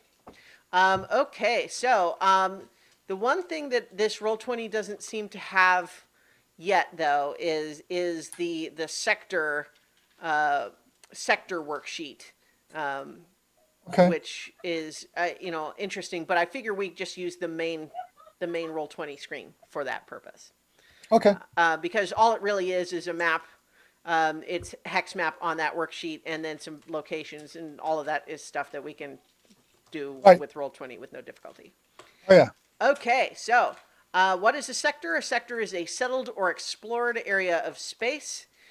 Sectors are named, and they provide the people of the Forge a common means of identifying a location or mapping the domains of a power or faction. So that's what sector is. Each sector is going to have different, systems and planets and so on within it. But each sector is going to be in a starting region. So the regions that we can choose here could be Terminus, which is intended to be like the terminus of the Exodus from the previous galaxy. So it's like the first area people came to. So the settlements are pretty common there. The spaceborne routes between the communities are pretty well charted. Then there's the Outlands, which is area of recent expansion. Settlements are scattered. Navigational paths are often uncharted or perilous. Then there's Expanse, which is only a few bold pioneers have delved these far-flung reaches. And then, of course, Void, where it's isolated stars are separated by vast gulfs of nothing. Travel is impractical, if not impossible. Don't start your campaign here, it says. I guess we probably shouldn't start this. I think we can take the book's advice. It's been pretty good so far. Yeah. But do either of you have thoughts on one of those first three? My character would want more densely populated areas rather than less for his goals. Makes sense. Yeah. And I mean, there's still plenty of stuff can happen in Terminus. Yeah, It's a little more. So is that where we want our settlement to be? I think Terminus Yeah. would be my Yeah. choice. Yeah. Okay. So can someone be taking these as notes? Okay. Okay. I'm putting the PDF back up just to describe these. So we are in the Terminus region. Can you give me another handout to edit? Oh yeah. I was thinking you know what, we can put the map itself on the map here, but yeah, the handout starting sector is what it's going to be called at first, but you'll be able to change it. And this will be in all of our journals, and then okay, so you should be able to edit that now. Okay.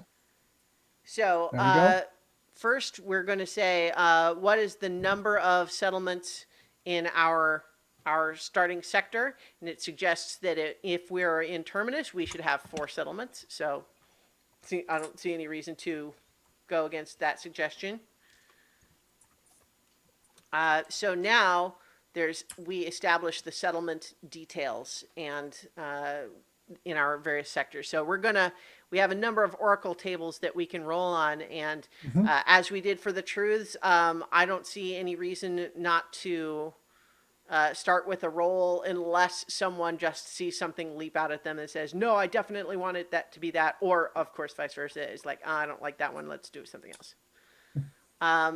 But Well, so I know I'd like to have like, there's I like one deep space, one orbital, and okay, yeah. So at least we one can try planet. to have at least one of each of those kinds. Yeah. Yeah, that makes And sense. whatever the fourth one is, whatever the fourth one is. Yeah. All right, that works. So we're going to generate the settlement details, and we're going to jump to the settlement oracles. So for each of the settlements in the starting sector, we're going to roll on the following tables: settlement name, location, population, authority, and settlement projects.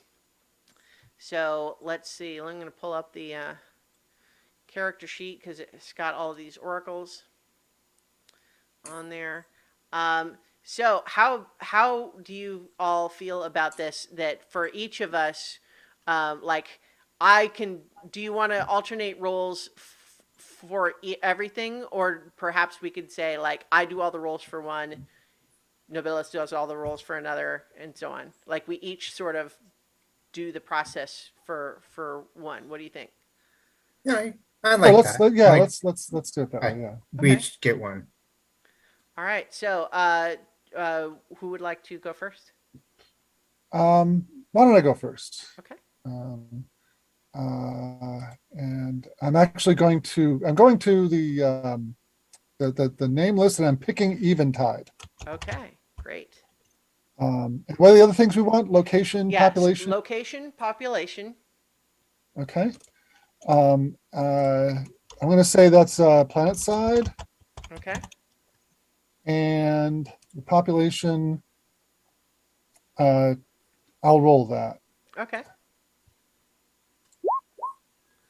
Hmm. Tens of thousands. Big one. All right. Okay. And then authority, which is going to be just kind of like the government type there in that place. And then rolled once or twice on settlement projects. Okay. I will roll randomly on authority. All right. Fair. Sorry, fair. Mhm. And one project. We can do one or two. It might make sense for two for such a big place. Okay, yeah, it's good point. Archaeology. Okay, Ooh. interesting. Yeah. Maybe this was one of the And first vaults ever discovered. right, and defense. I mean, that might So make sense too for a big place. And so maybe this is one of the places that has enough resources to have a Legion presence. yeah. So not a lot of pirates come through here, not if they don't want to get Right. blown up by the Legion. Right. Okay, so there's Eventide. Okay, great. Do you want to go next, David? Okay. For the name, I would like to choose Lagrange, Okay. and I believe for the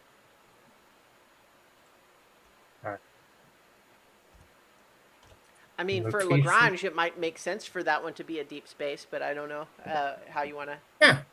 Yeah, deep space, and it's like basically opposite side of the star from a large planet. Hmm? So Are the Lagrange? I think they're like a third or something, aren't they? well, of the orbit? there are four. One that is between the star and the planet. One that is a third of the way, either side of the orbit, and one that is on the opposite side. Actually, there's 5. One is okay. There is a stable gravitational spot exactly opposite the primary from a planet. Yeah. Um, there's yeah. Well, It, you know it, what? it, it doesn't I matter. think this one can be on the opposite side of the planet. That seems fine. Just because I'm realizing we're almost 9 o'clock, and we're not that this isn't fun, but we could keep going. We Yeah. don't have Yeah. to. Right. Right. So, authority Well, population also. on population. Okay, Yeah. there we go. Population Dozens? dozens. So this is almost like just like maybe a well, we'll see what the project is. It's a smaller station. None and Okay, lawless. so yeah, maybe makes sense for like a little place. And project Archaeology. archaeology.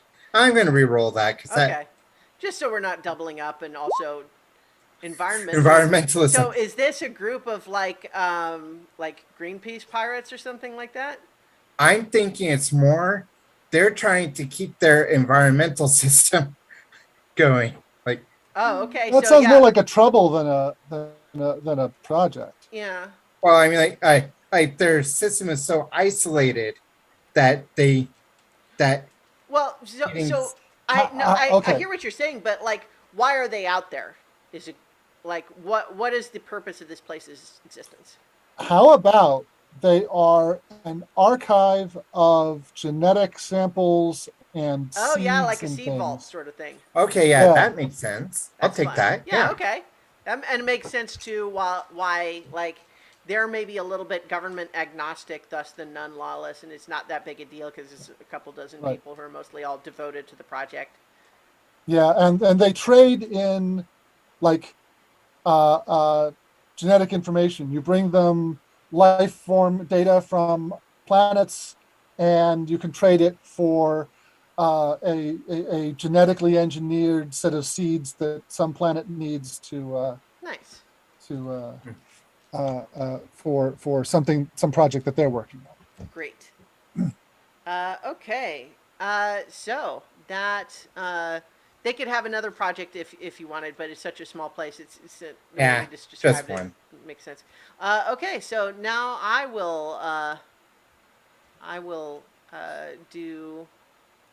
Let's see, settlement name.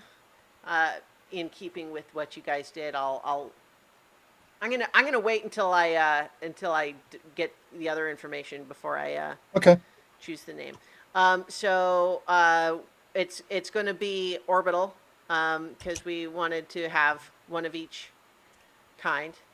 Um, the population is, I'll roll thousands. Okay, so not as big as Eventide, but still pretty big, especially for an orbital. And then authority. Oops, I keep clicking the wrong thing. Authority.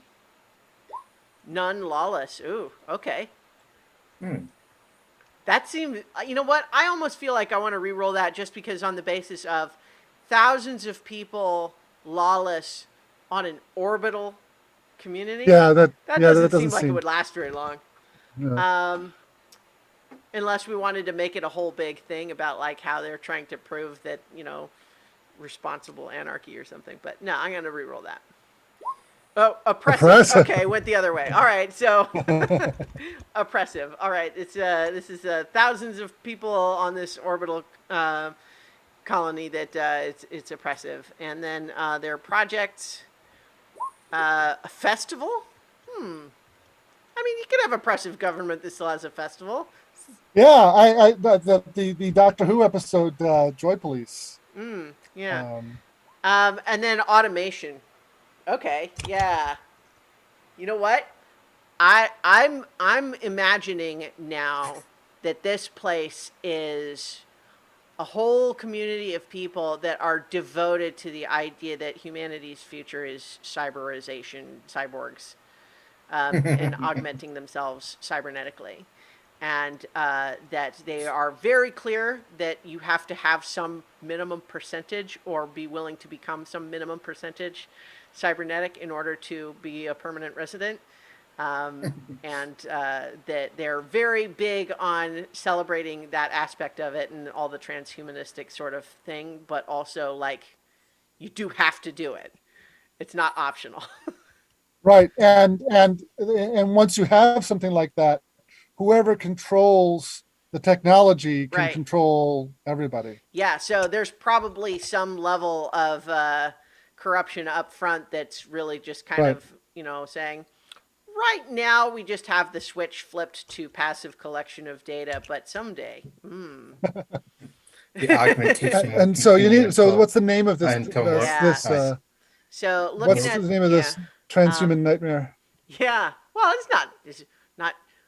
Yeah, I was just gonna say, is it a nightmare? Certainly not great. Um, but I feel like you could have good stuff there too. Um, Well, yeah, let's maybe the see. oppressiveness is kind of under the surface. And Yeah, because it's it's this festival thing, it's a place where people like a tourist attraction type thing, and everybody puts up a front that everything yeah. is absolutely I think it marvelous. is definitely a like they present it all as there's a lot of places where cyborgs are seen as made to feel more like you know what I don't necessarily want to build in cyborg prejudice there necessarily, but into the universe. But they're just saying that there's a lot of people who feel like it's one thing to replace functionality if you've lost an arm or something like that, but they're afraid to go further, and we Right. believe this is the future, and that's why it's hopeful, it's bright, and it's look forward looking, and all of that sort of thing. But there's also a lot of you know ethics. Come on, we're trying to make progress here, that Yeah. sort of thing. Yeah. And there is an awful lot of paperwork when you decide you want to immigrate to this place, and you're signing a lot of stuff, and you're just like, wait, what does this say? Don't worry about it, it's fine. Yeah. So what's the name of this place? Yeah.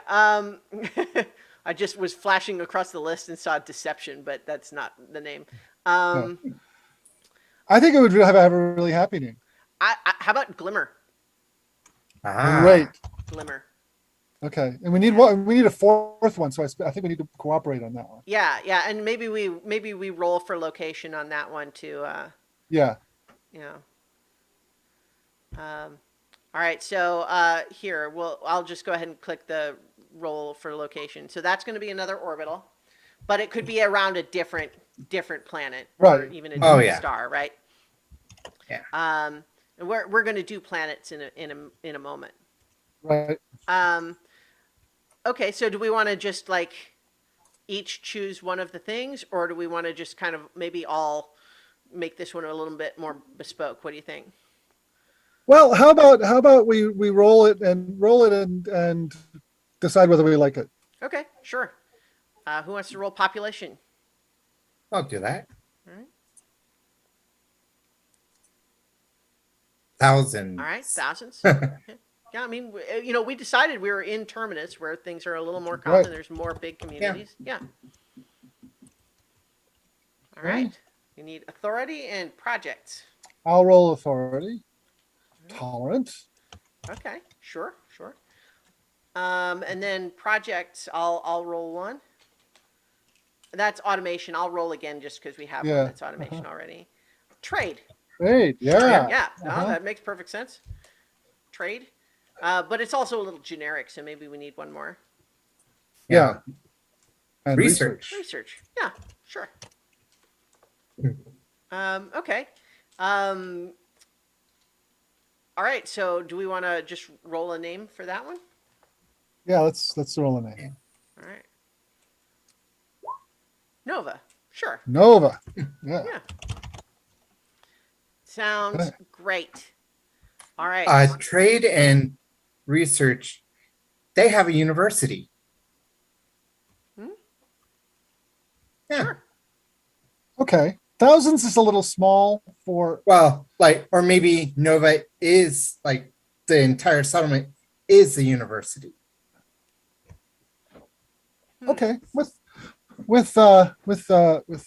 mean, Maybe it is. Sure. Maybe it's a city, but it does have a very sort of robust, like, not merely public education, but like education as a lifestyle ongoing education. The idea that the culture there is people take classes and learn how to do new things and learn how to do new skills, and that's how people spend their time. That's what's interesting Right. to the people who live there. Okay. Okay. And Yeah, so, it and it doesn't. might well be a place where if someone does want to learn a new trade, Nova is a good place to do it. Yeah. And maybe it's small because yeah, people come to learn, but people also leave to enact what they learned. To Yeah. All right. So the next bit would be to generate planets. So if any of the settlements are located on a planet or in orbit around a planet, we can do this. So certainly we have 2 orbital And one planet side. and 1 planet side, and then the deep space one is on the far side of a planetary orbit, which could be one of the same planets but doesn't have to be. It could be yeah, different. I like the idea of it being a separate system, and one of the reasons why it's the reason why it's not in orbit or on the planet is it's the planet isn't suitable for settlement or Or they just feel like has an some orbital, instability. or they just feel like deep space is less likely to encounter some kind of Yeah, like maybe like that specific star that it's orbiting around was chosen for stability stability. over a long Yeah. period of time and not Yeah. being subject to a lot of meteors and that sort of thing, asteroids. Yeah. It's a really like clean system. It doesn't have a lot of uh things flying around in it, comets and asteroids and stuff. Yeah. Okay, so there's planetary classes, and I think the only limitation we might want to put on some of those is that the planet side colony of tens of thousands probably is on a reasonably habitable planet. Yeah. So it's Yes. not going to be like Yeah. volcanic or something like that. Or it could be, but like if it's going to be an unusual Okay. choice, we would need to try to explain why that would be, right? Which absolutely could be. Well, I think Eventide is definitely on a vital world. Sure, sure. Great. So that is um, so vital world, and then there's a few other things that we can find out about those places when we visit them. But Yeah. I think in this starting point we just leave it high level, and then we see more details about it like when we visit it in game. Excuse me, pardon me. Um, but we want to name the planet as well, right? Okay. And it theoretically, I mean, if this is a vital world that is got basically this place on it and that's it, theoretically the planet Yeah. could have the same name as the. I think it has the same name. Yeah. Okay, so the Eventide is both the planet and the colony. Right. So is the planet named Eventide, and so the colony is the Eventide Like colony? Eventide Colony. Okay. Yeah. As Eventide opposed Colony. to okay, yeah. So it was the planet first, which Yeah. makes sense. Okay, great. So let's see. I'm gonna roll for planetary class for what Glimmer orbits around. Okay. A Jovian world. I think my only hesitation there is I feel like Glimmer would want to orbit a planet that has a lot of like metals, Okay. heavy metals All and right. stuff like Sure. that. Because you need those resources. You Right. could trade Okay. for it, So but why would you form a colony where you're not close to those things? right. That's what I'm So thinking. So that's I'm going to call that. I guess that would probably be a rocky world. Is the okay. okay, and Got it. that uh the and the planet's name is the planet's name is clay, like the clay that you mold from. Right. Okay. Yeah. And we need one for Nova. Hmm.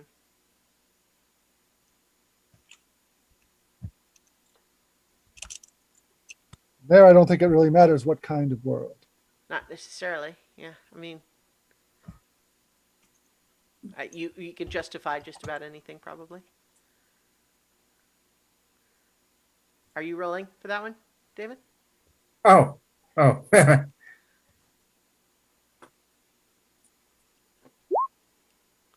Another rocky one. Rocky. Sure. Yeah, why not? Great. So certainly in the I mean, a name for it. yeah. Um, so do you want to name your planet there? Uh,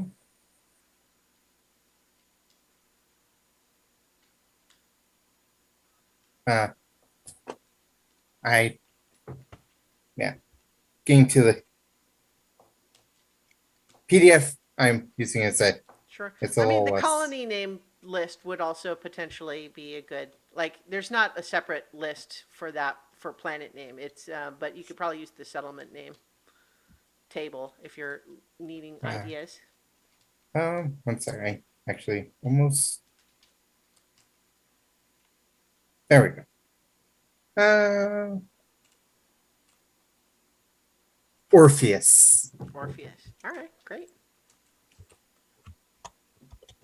Okay. Now, generating stars is optional, but we could potentially, just for scenery, like we could say what kind of star are each of these? Um, stellar object oracles.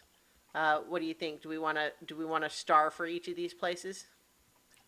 I figure a star for I for Lagrange. yeah, Lagrange. Mm-hmm. Okay. Okay. Let's give them a star. See if it's something interesting. Mm-hmm.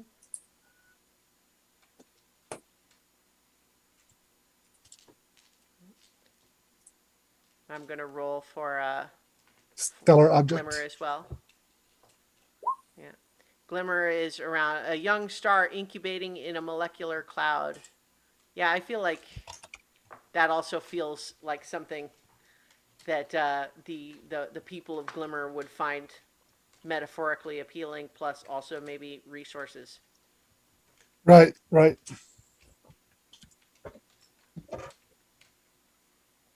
Are you? Oh, there you go. Glowing orange star. Nice. Huh. I believe those are usually like late in their life cycle, so you would expect it Uh, to be Not consistent for a no. while. It has to do with the mass. The smaller a star is, the cooler it is. Red is cooler. Orange is in between. Yellow is like our sun. And then when you get to blue, it's huge and intensely hot. Mm-hmm. All right. Are you gonna do one for Eventide? Um, I'm gonna say it's a yellow star. Just okay. Yeah. uh, Sure. Why not? And I'll roll one more for Nova. Okay. a hyper Hypergiant star star. generating turbulent solar winds. Does that fit Nova? I'm not sure. Um, uh, I feel like a smaller place might be there, but or a smoldering red star.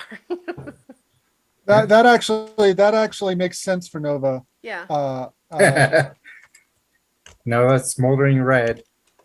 The one type of star that will never generate a nova.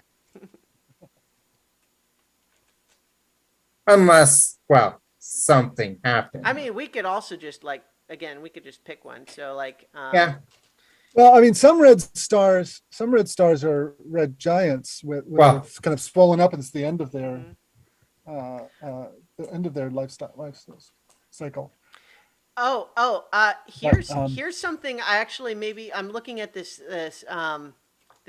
table, Nibilis, and maybe you want to Uh-huh. consider this for Eventide, artificial star constructed by a long dead civilization.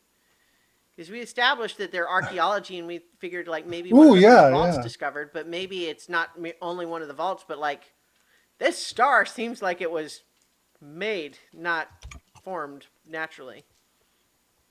Ooh, okay. An artificial star Just as a thought. constructed. Yeah, no, that's fine. Yeah. Or maybe one of the vaults or the vault has something to do with the star.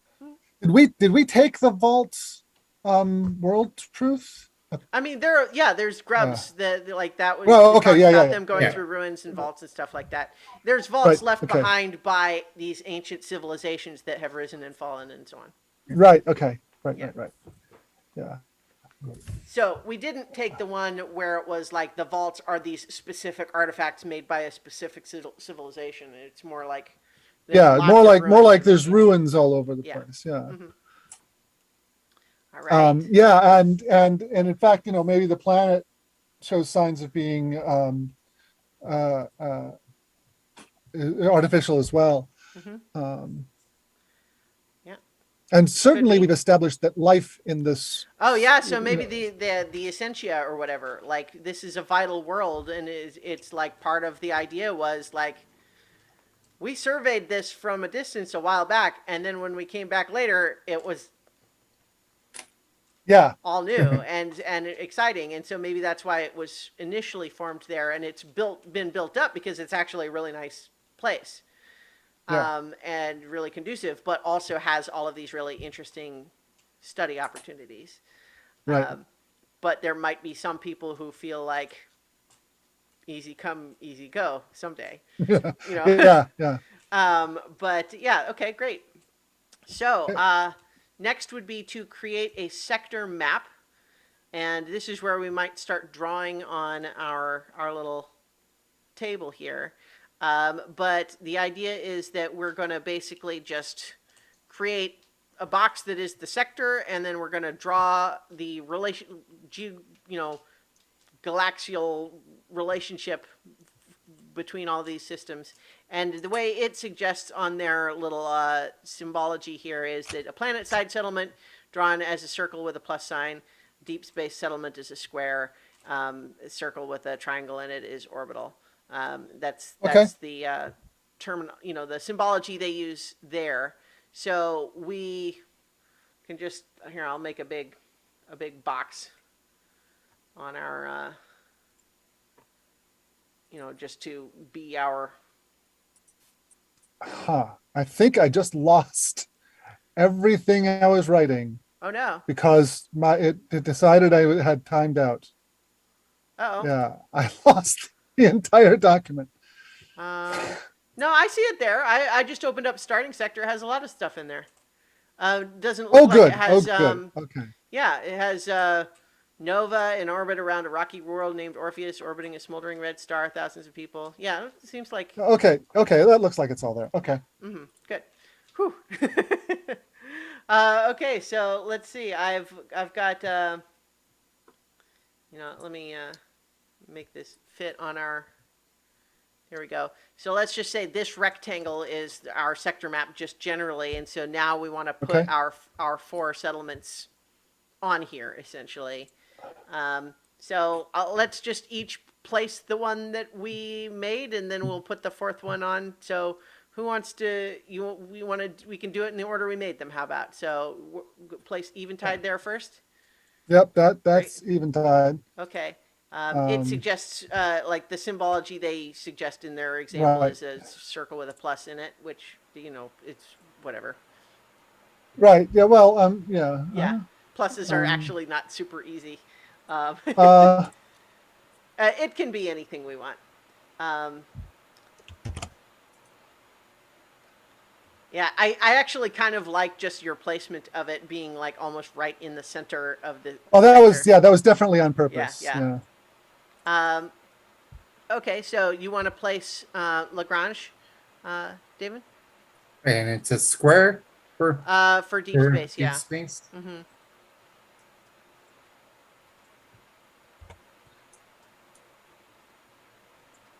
All right, cool. And I'll put Glimmer a little further out. Is there a way to turn off snapping to the grid? Hold Alt while you move it. Okay. And then,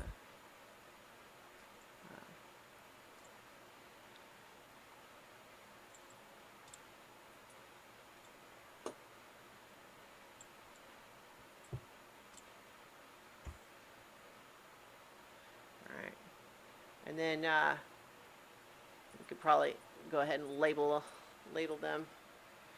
Glimmer.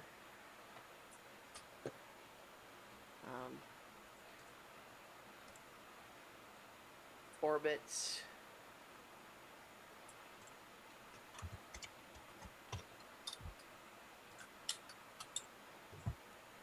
All right. All right, and then so now we need to place Nova.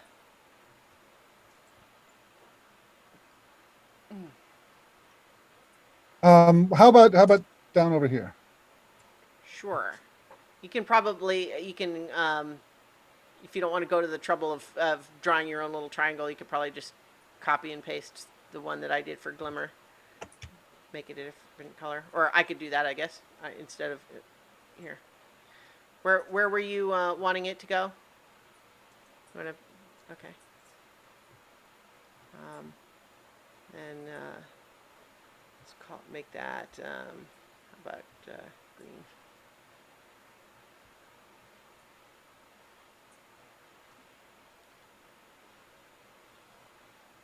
Nova. And then orbits Orpheus.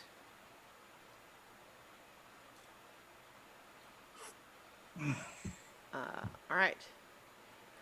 Okay, cool. So next, now that we're starting to make a little map here, we create passages. Passages. And so passages are basically, it's kind of like you imagine it like the highways between various places. It's it's like if there's a passage, it's easy to go from one place to the other. As opposed to if there's not a passage, it's more like, well, you know where you're going, but you're not 100% sure what's between here and there on any given day. And so it's a little bit more of a process to chart your course. So and we get 3 passages. Yeah. Passage is a chartered route among the drifts. Spacers rely on these routes for travel and trade. Thinking of it like using a GPS from freeways as opposed to having only vague directions on unmarked roads. So I think we want to have at least one leading off to another sector. yes, I agree. And then I think it makes sense to have one between Eventide and Nova. Yep. Yeah, so, and I think the one leading off the map coming from Eventide makes the most sense. Yep. It's the big one in the area. And then I think Glimmer we established as big enough that maybe it makes sense to have one there too, and then we leave Lagrange is the one that's kind of, it's a little hard to get to, but almost partly by design. Yeah. Right. Does that I didn't sound want that. good to everyone? Yeah. Okay, well, so let's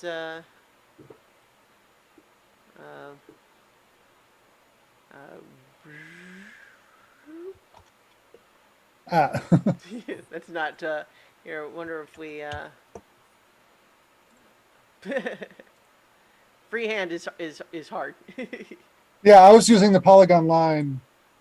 Yeah. Oops. Here, I'll do Eventide to Nova. Okay. Make it or let's see. There. How about orange? There we go. All right, you want to draw one between Eventide and Glimmer? Sure. Well, okay. I was gonna have David do it because we Oh, each did one, okay. but that it's fine. It's fine though. Yeah. Oh, do we want them to be red? That works.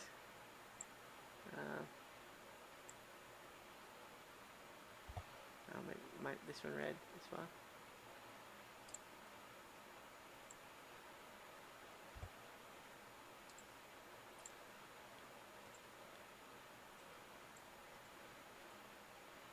All right.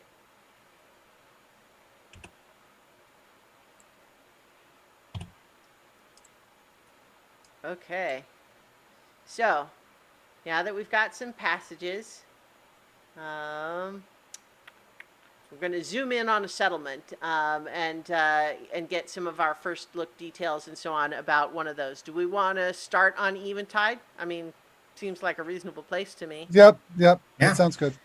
Okay, so we're gonna do 1 to 2 rolls on first look. I think maybe we go ahead and do 2, and then a settlement trouble. And so maybe that's just two of us do a first look, and then one of us does a settlement trouble. What do you think? Great. That's fine. Fine with me. All right. So Nobilis and I'll do first look, and then and you roll settlement trouble. Great.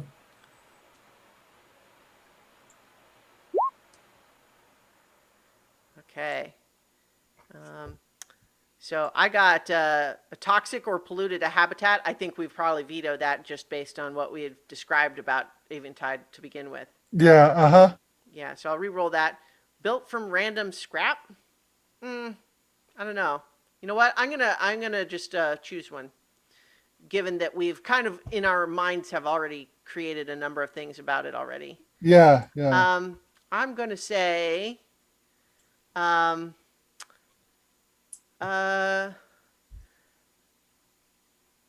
defensible location.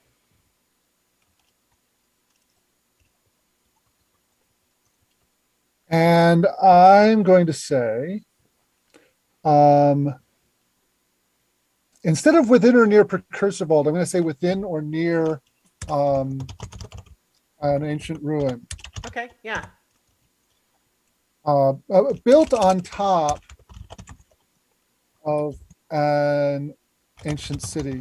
Right, like Ancient the alien whole city. place used to be like just the archaeological dig, where it's kind of like it just kept getting bigger and deeper and more, and you just kind of started saying, we need more support here, so just everyone starts kind of building up around right where this place was. Right. So when you land there, there's the modern city. There's the stuff that people have built, but everybody's basement leads to an archaeological site. Or it could be like in Rome where they can't have basements or they can't have subways Or like because of all the ruins. property rights specifically dictate a certain depth. Like you only own down so far. Like Yeah. anything further Right. below than that is not yours because it might be ruins Yeah. that are Okay. eminent domain. Yeah. Okay. Trouble. And trouble. Yeah. Plagued by sickness. Ooh, Yeah. interesting. I mean, What do something we want recent. to?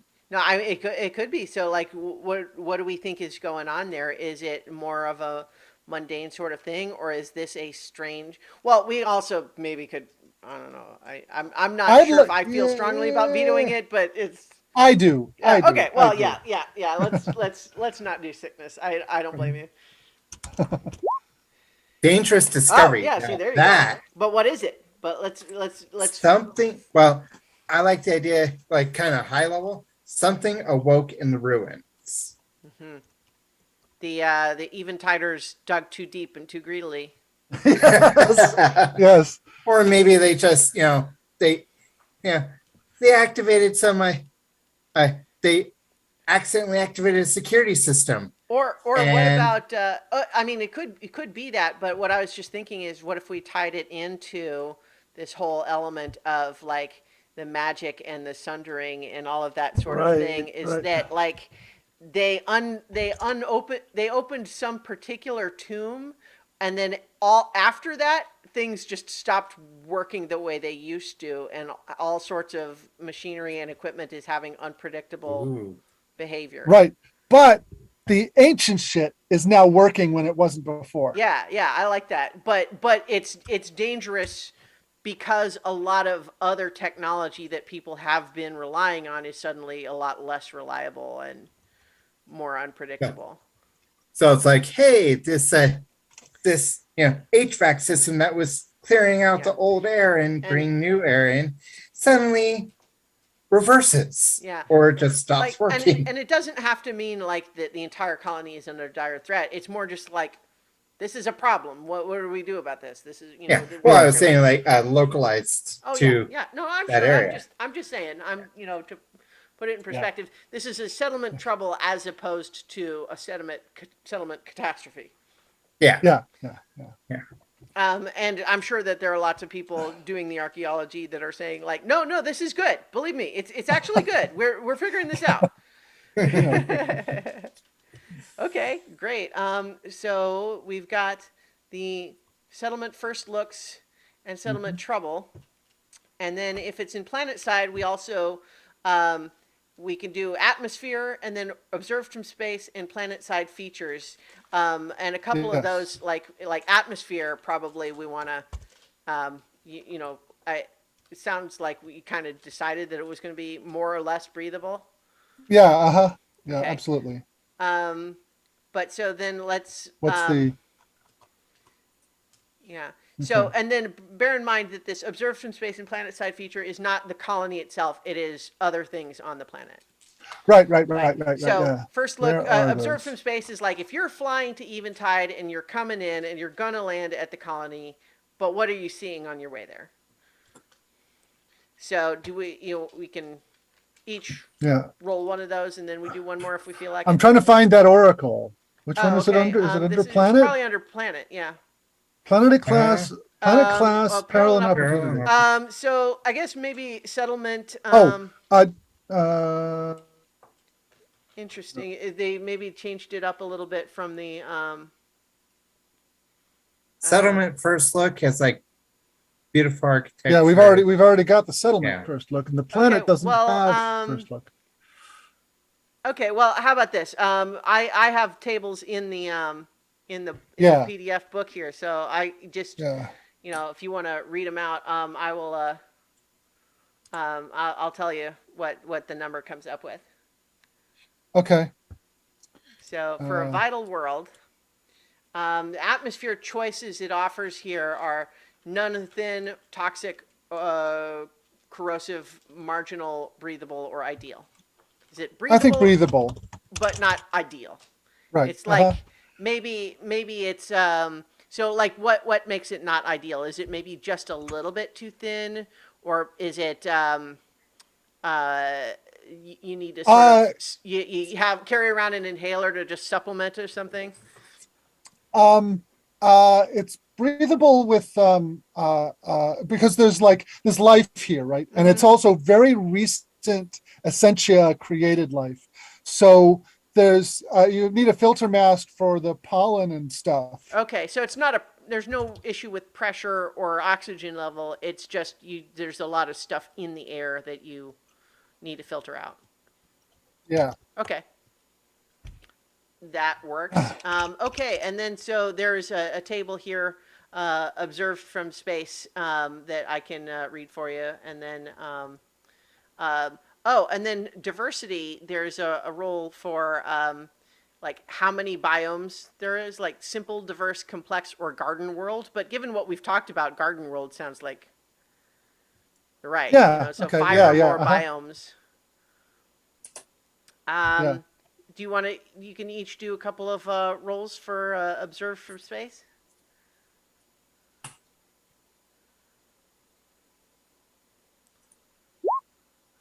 74 presents an unusual day or night cycle. What does that mean, you think? Is it maybe just really fast or something? Hmm.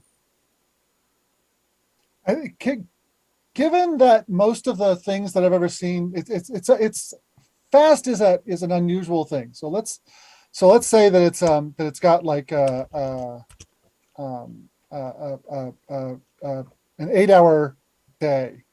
So, like, full rotation in 8 hours? Yeah. Okay, yeah, that's pretty fast. Um, Wow. yeah, that's fun. I like that. Okay, let's get one more roll.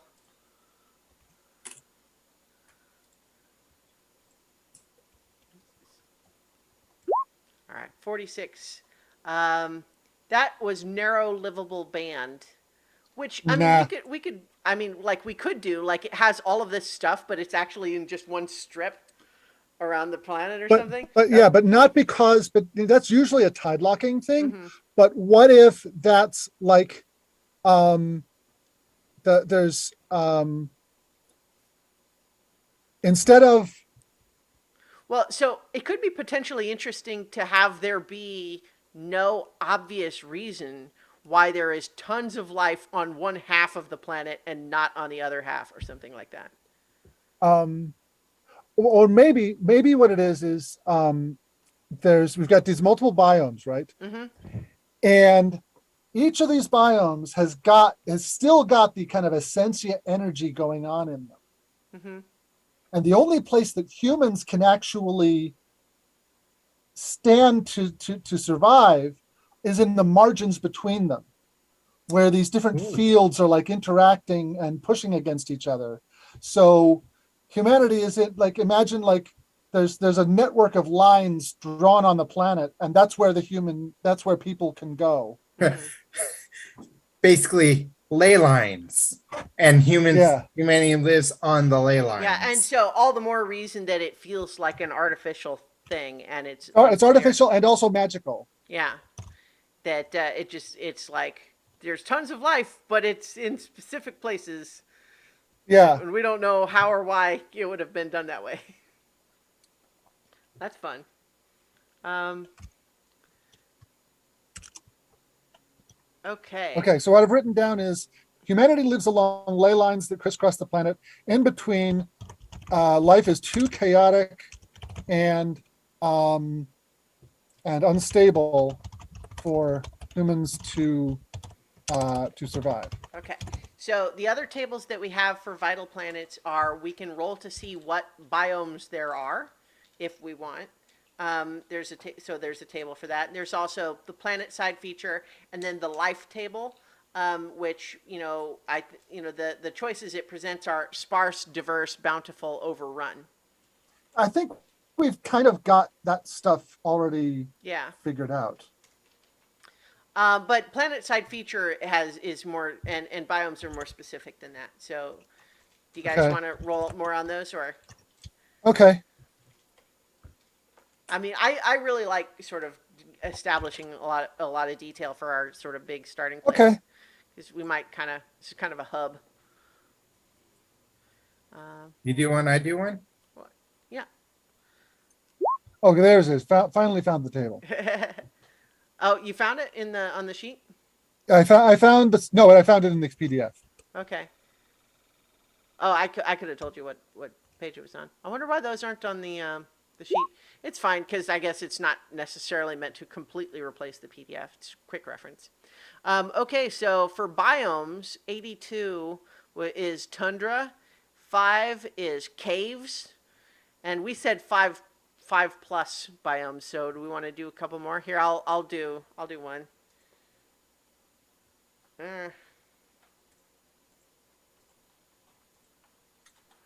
And then each of you do one more, and we can have 5 primary biomes. 39 is mountainous. Mountainous. My 23 is grassland. And then 52 is sandy Okay. desert. Okay, I am a little behind on here. What are the Okay. biomes that we've established? Yeah, so tundra, Uh-huh. caves, mountainous,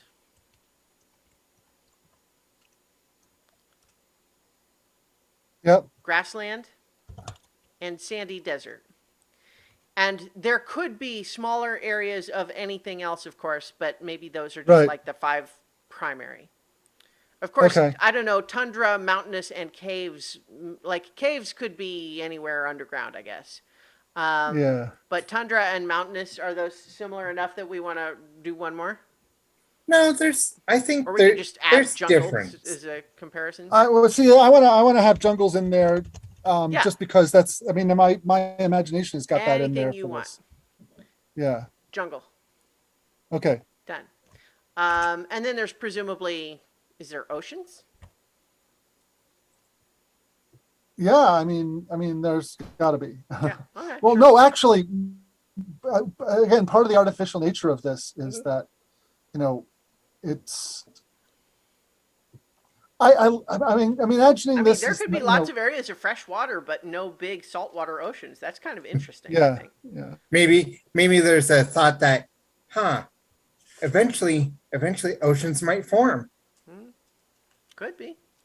And then so there's another table for planet side feature that just has other sort of just unusual sorts of things. So maybe each of us roll once for that. Okay. So let's see. 74 is signs of an engineered biosphere. Like we kind of knew that Yeah. already. Well, we already got Yeah. that. 89 is towering geological formations. That's fun. And then 73 is the same as signs of an engineered biosphere. So 19 is creature Creature boneyards. boneyard. What do we think about that? Creature boneyards. Hmm. I think that is the remains of what was the biosphere before the Essentia came in Oh, and did their okay. thing. So like there's definitely sign that there was some other kind of life that was here before the Essentia came in and did their thing. And so now that's gone and there's only remnants of it and there's the new Yeah. stuff, but not the old stuff. Which Right. is, I Right. think, is a fun way to kind of feed into the handful of contrarians who insist that this is all going to end horribly when the Ascension come back and decide they don't like this one anymore and they're going to wipe us clean like an Etch-a-Sketch. Yeah. Right. Because they still have Etch-a-Sketches in Yeah. charge. Hey. All right, great. So we have got some good stuff there for our starting settlement in planet. Now we're going to create a local connection, and then the last thing we'll do is an inciting incident, and that'll be just in time for us to probably be done for tonight. Well, we Yeah, can but we can come play back again. to We, this. like Yeah. we've talked a little. We have some plans longer term for another longer campaign, but it's not right away. So Yeah. we have a couple weeks where we could do this, and if we have a few more people next week, then we bring in a few more people for the crew. That's fine. Right. Yeah. Um, so in any case, we're going to create a local connection. This represents an important relationship with an NPC. And if we're playing with others, we're going to create a single connection as part of this exercise. This is a shared connection. And so there's a make a connection move, but to begin with this first one, we're going to assume a strong hit. So on a Right. strong hit, we create a connection. We give the person a role and a rank. And whenever our connection aids us on a move closely associated with their role, add +1 and take 1 momentum on a hit. And so the connection is, we need a role. So like some of the examples it offers are a shipwright builds and repairs starships. An envoy can arrange introductions or help resolve disputes. An explorer has delved to the depths of the forge and knows many of its secrets. And so we have lots of tables that we can roll on. Yeah. Let's roll that. Yeah, definitely. So I think there, do we want? It does seem like maybe it's kind of fun to just really just like let the oracles decide for us. Oh yeah. Oh yeah. Cool. Oh yeah. Okay. So let's go ahead and then we can take turns rolling, and I like leaving the names for last for this sort of thing. Mhm. So we'll probably want a couple of things for first look, a couple of things for disposition, and then roll and goal, and then give them a name. Right. Okay. So, are we doing one for each of us, or is that? Well, so No, it's one no. yeah, This is so- a shared. yeah, so a couple of these we want probably 2 rolls on. So let's start with maybe Nobilis and I will both do a roll for first look. Okay. So I rolled a 64 and you rolled a 65, and they're both scarred. So we could either have one of us re-roll, or we could say this person is really scarred. Right. I like that. This Okay. guy is just like fibrous tissue. This person is fibrous tissue from one end to the other. Yeah, it's astounding that like you can't. You help but survived wonder, whatever like, that was. all, Good like, on one you. thing, or is this sort of thing happened to you more than once? What we can't. You're curious, but it feels rude to ask. Right. But yeah, so like first look at this person is like they are extremely scarred. That's interesting. Okay. So, and then you want to do a roll for disposition, David, and then I'll do one of those. So we'll have 2 of disposition, and then Nobilis, you can roll for roll. Okay.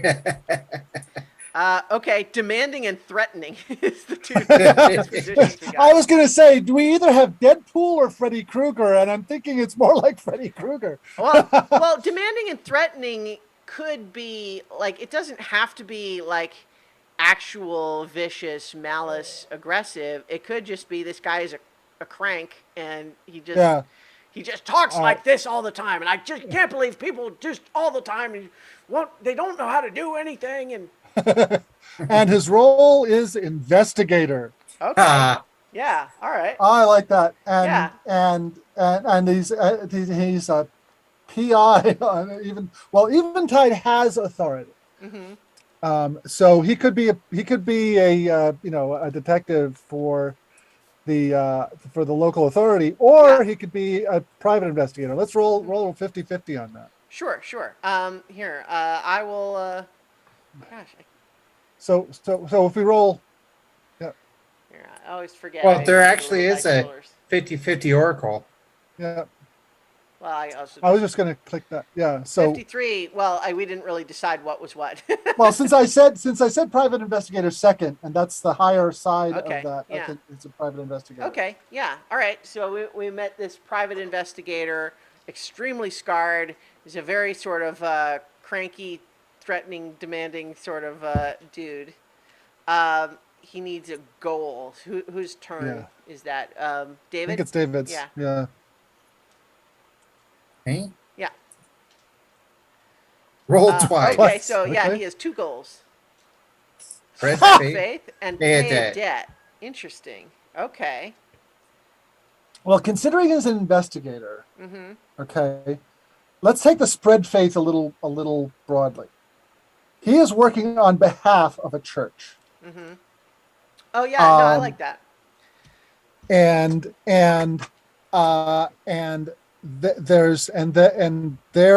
what they have hired him to do is to What if he's Hey, like so- one of those priests who goes out to investigate whether something is a real miracle or not? ooh, okay, yeah, he's or just a Well, now I've got the Monty Python sketch, The Bishop, on mine. Well, but see, what I was just thinking is like we've established that there's all sorts of weird stuff happening, reality fracturing, magic, but then there's also religion. There's a lot of people who are religious, and so there's aspects of things that seem like they could be miracles are happening. Is that what it is, or is it something else, or is it fake? Right. He's maybe a Okay. guy who's sent to help them make those determinations. Right. Okay. So he's Yeah. well, yeah. And then pay How a does the debt pay a could debt be come that in? like maybe it was the church that took care of him after whatever gave him all his scars. Okay. All right. Yeah. And But so- he is doing this to pay a debt, not because Oh, he's a really. What do we think he believes in the religion? He might not. Yeah, He might maybe not. he is working for Especially- the church as like repayment for taking care of him, and he believes in them in that way. But maybe he doesn't follow them spiritually. Right. Or Yeah. he could, or maybe he's just he feels conflicted about it, and like maybe that's why they feel like that's why Right. we feel like you would be a good person to try to help us untangle these different threads, is because you're not necessarily someone who's Yeah. inclined to assume that it must be a Okay. miracle. So we've got this guy. Let's give this guy a name. Okay, so we need a given name, family name, and call sign. So I'll do given name. You do the family Okay. name, and you do call sign, David. Okay. Durant. I like that. Yeah. I like May that. Durant. Yes, And I think we've been saying him, but it doesn't have to be. Do we want to? Yeah. No. Let's switch. Let's swap it because. All right. Yeah. This yeah. is she, May Durant, aka Jester. And the Jester is like and It's such a may perfect never ironic nickname for a Yeah. cranky person. May never cracks a joke. Yeah. And so it's kind of like Joker in Mass Effect. I was just thinking of Roy Kent from Ted Lasso. Although Uh, he's inclined to make, like sarcastic jokes periodically, but mostly he's a grump. Um, Yeah. but yeah, okay, so that's fun. I like the idea, first of all, that when we're establishing a connection with May here, I like the idea that they are a very cranky person and have this threatening, demanding demeanor when you first get to know them.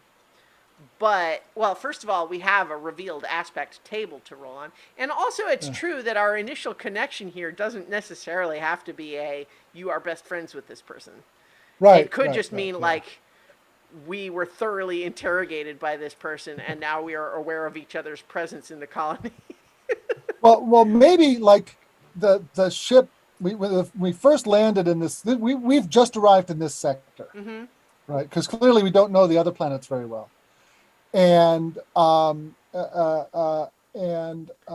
we just arrived on the passage from whatever the neighboring sector is, Mm-hmm. Well, and so this revealed aspect table is pretty good. So let's roll that, because those are things that are a bit like, it's not like their initial impression demeanor, but things that you would know when you get to know them better. okay, Maybe that helps us work with that a little bit. So maybe um, we each roll one. I think it's your and my turn, Nobilis. okay, Um, stingy, Creative. creative. Ooh, okay. Here's how it, because we're trying to figure out how this links to us, right? Mm-hmm. Well, we're going to build an inciting incident too, which could tie into this. Okay, But yeah. okay. But what if May it a has um uh, a, a, a, a secret um secret pen name under which she's been writing and publishing fiction. Oh yeah. And it's one of those things where, like, I can just totally imagine Jester being this person who, like the example I'm thinking is secretly writes really cheesy fan fiction under a pen name, Yeah, yeah, but yeah, would Perfect for never the admit it to your face. Like, and in person, you sappy could and confront them with emotional and proof that it's them and they yeah, would deny it to your face. right. But how would we And know in that case? well, the well, let's look at the inciting incident. Let's Okay. see what that Well, so gives so us. we in I mean, establishing uh, uh, inciting incident is a little different, actually, because we're supposed to already have this connection, and then the okay. inciting So what incident is happened? where What we move forward. Giles has come here has tracked this author down Right. Okay. and has come to the planet looking for them. And let's say that they've found them, Mm-hmm. and May is finally like, oh yeah, okay, fine, it's me. Tell anybody, I'm gonna kill that pen name and start a new one. Mm-hmm. Yes. I will So delete all of those stories off the HoloNet just to spite you. yes, yes. And you tell anybody about being optioned for a movie, and this is just like, I like that. okay, you found me. Mm-hmm. Congratulations, you ruined my life. How do you like that? You know? So do we think that they are here to investigate a specific mystery, miracle, or are they just the person who's stationed here I because think they I happen think they're semi just the regularly? person. That's their job. Okay, That's their okay. job. They So work good. for a church, and they're like, Well, but part this is a detective, part perfect scientist, part NPC to give us missions. yes, absolutely, That's absolutely. great. and I can imagine that Travis would be exceedingly nervous around May. It's like, uh, yes, you don't need to search my workshop. You don't need to, because the his special project is at least looks like very illegal technology. Hmm. I think that Rhea and May, like, mutually respect one another, really, but just on an interpersonal level cannot connect, cannot ever make two dots with a straight line in between. It turns into just screaming arguments about stupid stuff every time they try to have a conversation. And it's like, it's not that we hate each other, it's just we can't seem to have a conversation without getting hung up on some dumb stupid detail, and then it just degenerates every time we try to have a conversation. So at this point it's just kind of like, okay, fine, you deal with May, I'm going to be out, playing with my pistol, practicing the little quick draw. Yeah. Okay. That's fun. Okay. I think that's fun. Yeah. Yeah. Okay. Do we have a record for this character somewhere? Oh, well, so we Connections, is that where it goes? Yes, we're all gonna have her as a connection. So let's all put that on May Durant, aka Jester. What if Jester is not her call sign, it's her pen name? Oh yes, that's great. Yeah, no, I love that. That's great. She is on MD Eventide. Jester. MD? Yeah, for May Durant. Oh yeah, okay. Location is Eventide. Yeah. Descriptors are scarred, scarred and then extra scarred. Well, I have extremely scarred, scarred, no, serious, really and scarred. cranky. Yeah. Stingy, creative, Demanding, threatening. demanding. Stingy, creative. We her down by following her fan fiction pen name. But once she admitted it, she swore us to secrecy.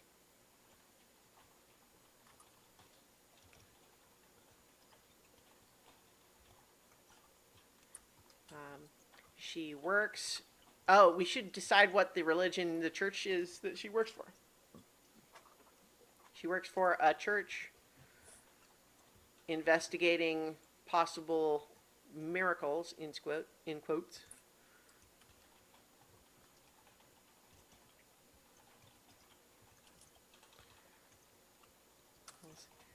Out of gratitude for saving her life.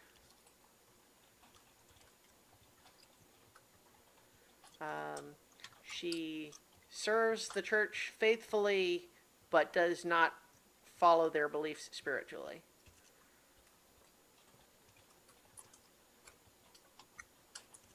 Necessarily. Or loyally, but not faithfully? Is that a distinction? Yeah. Noting? Loyally, but not faithfully. Right. We should decide what's the nature of this church. There's probably a couple of oracles that we could roll on related to those. Descriptor and focus? Descriptor and focus, yeah. So, one of you want to do descriptor and the other focus? Oh. Pillaged. Ooh. And where is focus? It's Which one? core. Bottom left. Yeah. Yeah, of course. Put the core ones in the bottom left. Well, they're just in alphabetical order. True. Pillaged root. Okay. To the pillaged root. I've got it. There was an order of knights in the Middle Ages whose job was to keep the roots, to keep the roads to Palestine open so that pilgrims could get there. They were called the Knights Hospitaller. Nice. And we've already established that that at least one planet has got a trade thing. And so what if you have a church, an order of religious people who are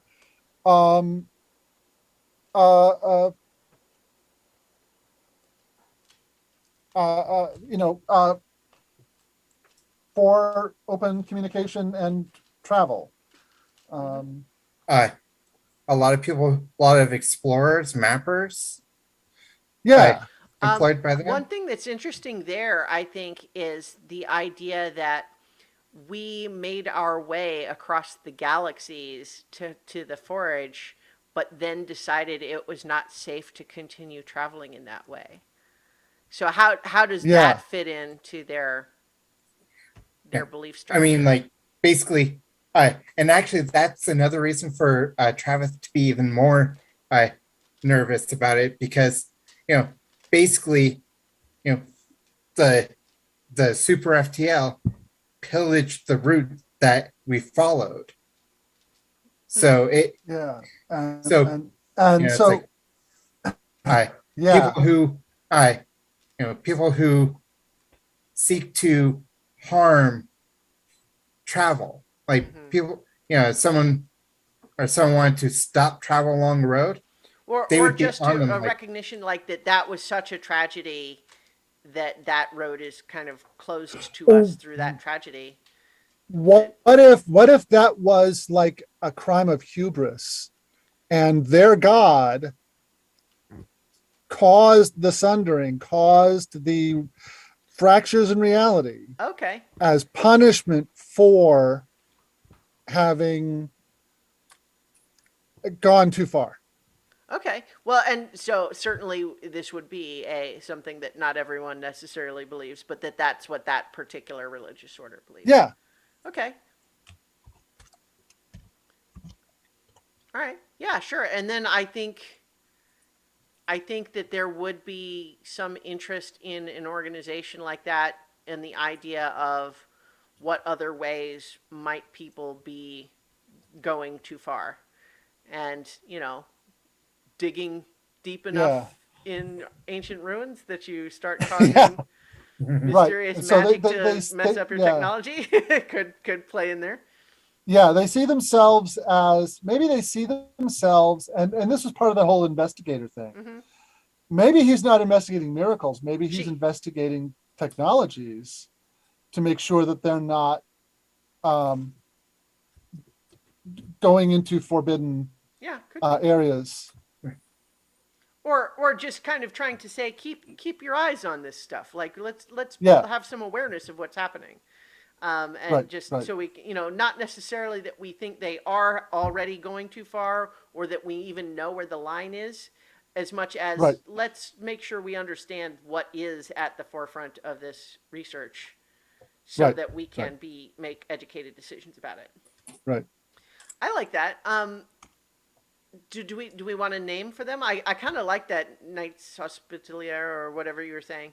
Nice hospitaller, right?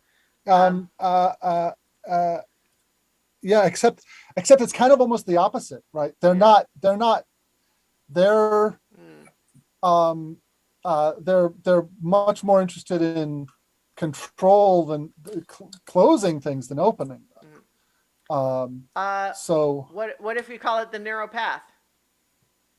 okay, yes, that's great. I like it. You know, kind so of the a Church of the Narrow Path.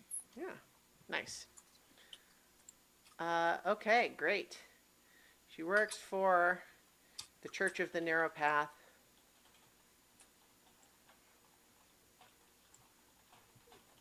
Narrow Path. Um, okay, great. And then, so what rank do we want our connection with May to be? Noting that the more like the higher rank she is, the more like it takes to be able to sort of like level up our relationship with her. I It's think it's actually probably pretty. It's probably pretty tenuous to start with. well, so the rank represents the challenge of advancing the relationship. The higher the rank, the greater the narrative focus and time required to eventually forge a bond with them. Yeah, I don't think we. I For a don't. starting connection, Hmm. consider making them troublesome or dangerous, which are the first Yeah, two ranks. let's go dangerous because Yeah. she seems kind of standoffish. I agree. And I mean, also, we all it have seems a reasonable that she is interesting enough and able to connect enough to other things that we might do that hanging out Yeah. and working with her for a while might be reasonable. Right. I mean, Um, yeah. and it makes it clear here that ranking the connection as dangerous does not mean she is a dangerous person. It's just Yeah. it's a That's ranking the scheme. Yeah. yeah. That's the So we already defined their characteristics and their home and their name, and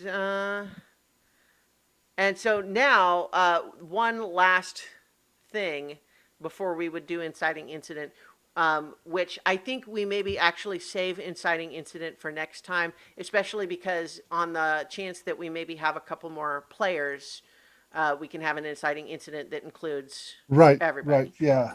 Um, Yeah. okay, so let's. So the last step then is to do a sector trouble and then name the sector. So Right. this is not the individual settlements. It's a problem for the whole region. Right. So in this case, there's one big table. So and then we name the sector. So who wants to roll for sector trouble? I don't have the form up, so Okay. I mean, I have the PDF ready if someone wants to just do a percentile roll.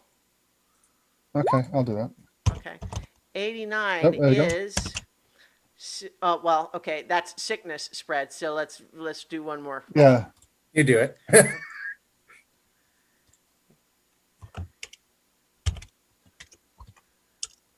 Okay, let's.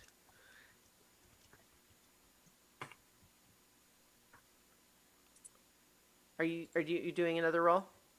Oh, all right. Well, or either of you? There. Okay, There. there we go. 72. Rogue AI infiltrates systems throughout the sector. What do we think about that? Um. Maybe it's tied into something Glimmer is doing. Yeah. Yeah. And maybe it's like escape from Glimmer or something. Yeah, so maybe even though all of their thing is about cyborgs and transhumanism as opposed to AI, maybe Mhm. there are rumors that this strange AI that seems like it's hacking into systems remotely from somewhere. Like, how is it even doing Right. that? Given Yeah. that we, oh, I think that's maybe kind of fun. Is that we established that this is a place that has faster than light travel, but not faster than light communication. So, to get faster than light communication, it has to be literally carried on a ship. But somehow, an AI Yeah. is hacking systems remotely from who knows where, and people Well, I think mean, it the might first be place that I would Glimmer. look is Eventide because of the magic shit going on Oh there. yeah, could be. Yeah, but so maybe Eh, maybe no one knows though yet what it is. Is Yeah. that so? But what's the AI doing when it hacks a system? Hmm. Right now, that it just says infiltrates, and so maybe it's just an alarming sort of thing where people realize some other user is accessing your system and just like very quickly going through and examining all your files, and then, as far as you can tell, Leaving. leaving with nothing unchanged. Yeah. It's like someone has And just picked up your system and read it all and then left. And it and it could could have be, changed, but didn't. Or yeah. you don't know. And someone's like, Well, well, what if they, we. start breaking something? What if they start, Well, start right. Like stealing? it I don't being know. very I clear. got. Okay, go ahead. Well, we know it's an AI. Yeah. So how about it? That was an AI that we knew was in existence, right? And so it leaves a calling card. Yeah. Kilroy was here, but when you went and let's say it was on Eventide Oh, because that's where, right? I what I And so it fell into some kind of magic shit, and now it's no longer in its box. I yeah. So what if what it's so maybe this was, yeah, like you're exactly right. I like that. Is that this was a known AI that was being used by the people of Eventide, but then something happened with this whole technology acting weird, and then all of a sudden they realized that the memory banks that used to store this AI are blank now, and yet there's evidence of this AI's activity all over the place. Where Right. from where, and it's not clear. And I like the thing that came to my mind is that sometimes you'll buy pants or whatever, and it'll have just a little sticker that says inspected like by number 23 or something like that. Right. Yes. I like that people just start finding in all sorts of classified systems inspected by whatever this AI's Yes. name is. Right. And We it's need. just We clear that it absolutely need to give had it a both name. read and write access to the entire system. And as far as you can tell, didn't do anything except leave a little calling card that it was there.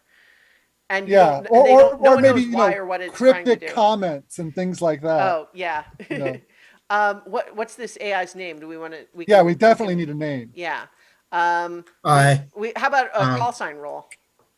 Yeah. Yeah. A well call sign roll. Or I clicked one. Angler. Angler's great Yeah. because that's like a fisherman. Yeah. Yeah. Okay. well like I was saying something like inspector, like you Well, I was. What if Yeah. angler? What if angler is one of those kind of tortured acronyms? Yeah. You know? I was thinking that it was maybe originally an AI used to like in the beginning of Jurassic Park where they have the like little seismic charge and then they show the little image of the fossil on the computer because from the seismic waves, or just like what it was designed to probe deep recesses that weren't safe enough to send people yet. And so like it was almost like it's fishing for where's their good place to investigate next. okay. And Yeah. that was its original function, and now it feels like it has moved on from looking at various places within these ruins for signs of alien technology, and now it's looking into all sorts of things. And what's it actually looking for? Unclear, but it's Hmm. looking all sorts of places now. What Oh, I think that's fun and kind of a little bit creepy. Yes. Yeah, that's I like that. Okay. And then sector name is the last thing. There's a sector name table in the PDF. I don't know if that's one of the. there in space there's a sector name, Oh, okay, yeah. uh, prefix Prefix and and suffix.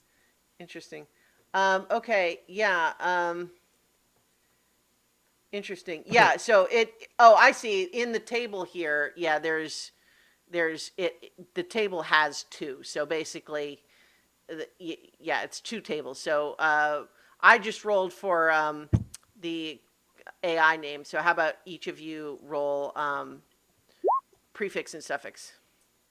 So David just rolled suffix, and then prefix 47 would be hollow, hollow arch as a sector Hmm. name. Hmm. I mean, and we could say that it's named after some like big nebula shape or something like that. Yeah. Yeah. Okay. And in fact, we've already established that that Glimmer is located inside like a nebula. Yeah. Yeah. A molecular cloud, at least. Yeah. Yeah. So like I kind of an arch goes from Lagrange glimmer and then to Nova. Yeah, well, it could just be like just from the angle of like the central terminus areas. When you look out in this direction, the nebula just kind of makes sort of an arch shape that is distinctive enough to feel like you name a sector Yeah. after it. Yeah.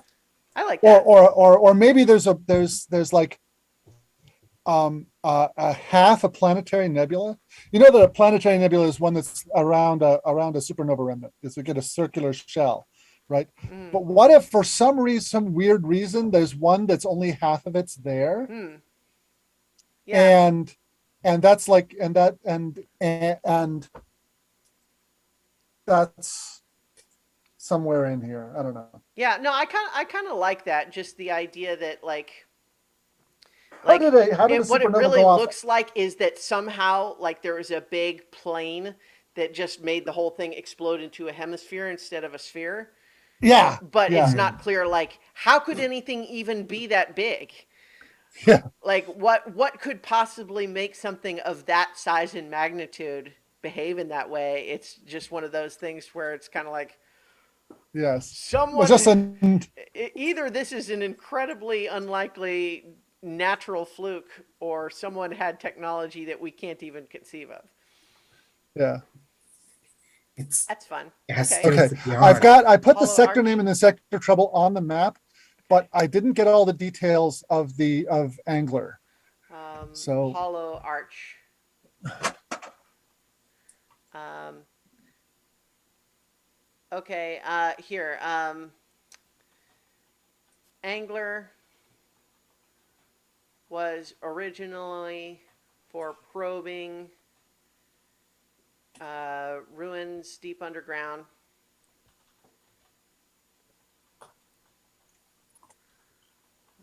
But now all sorts of computer systems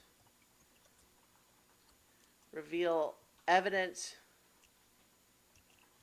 of hacking, with the only change so far being the occasional cryptic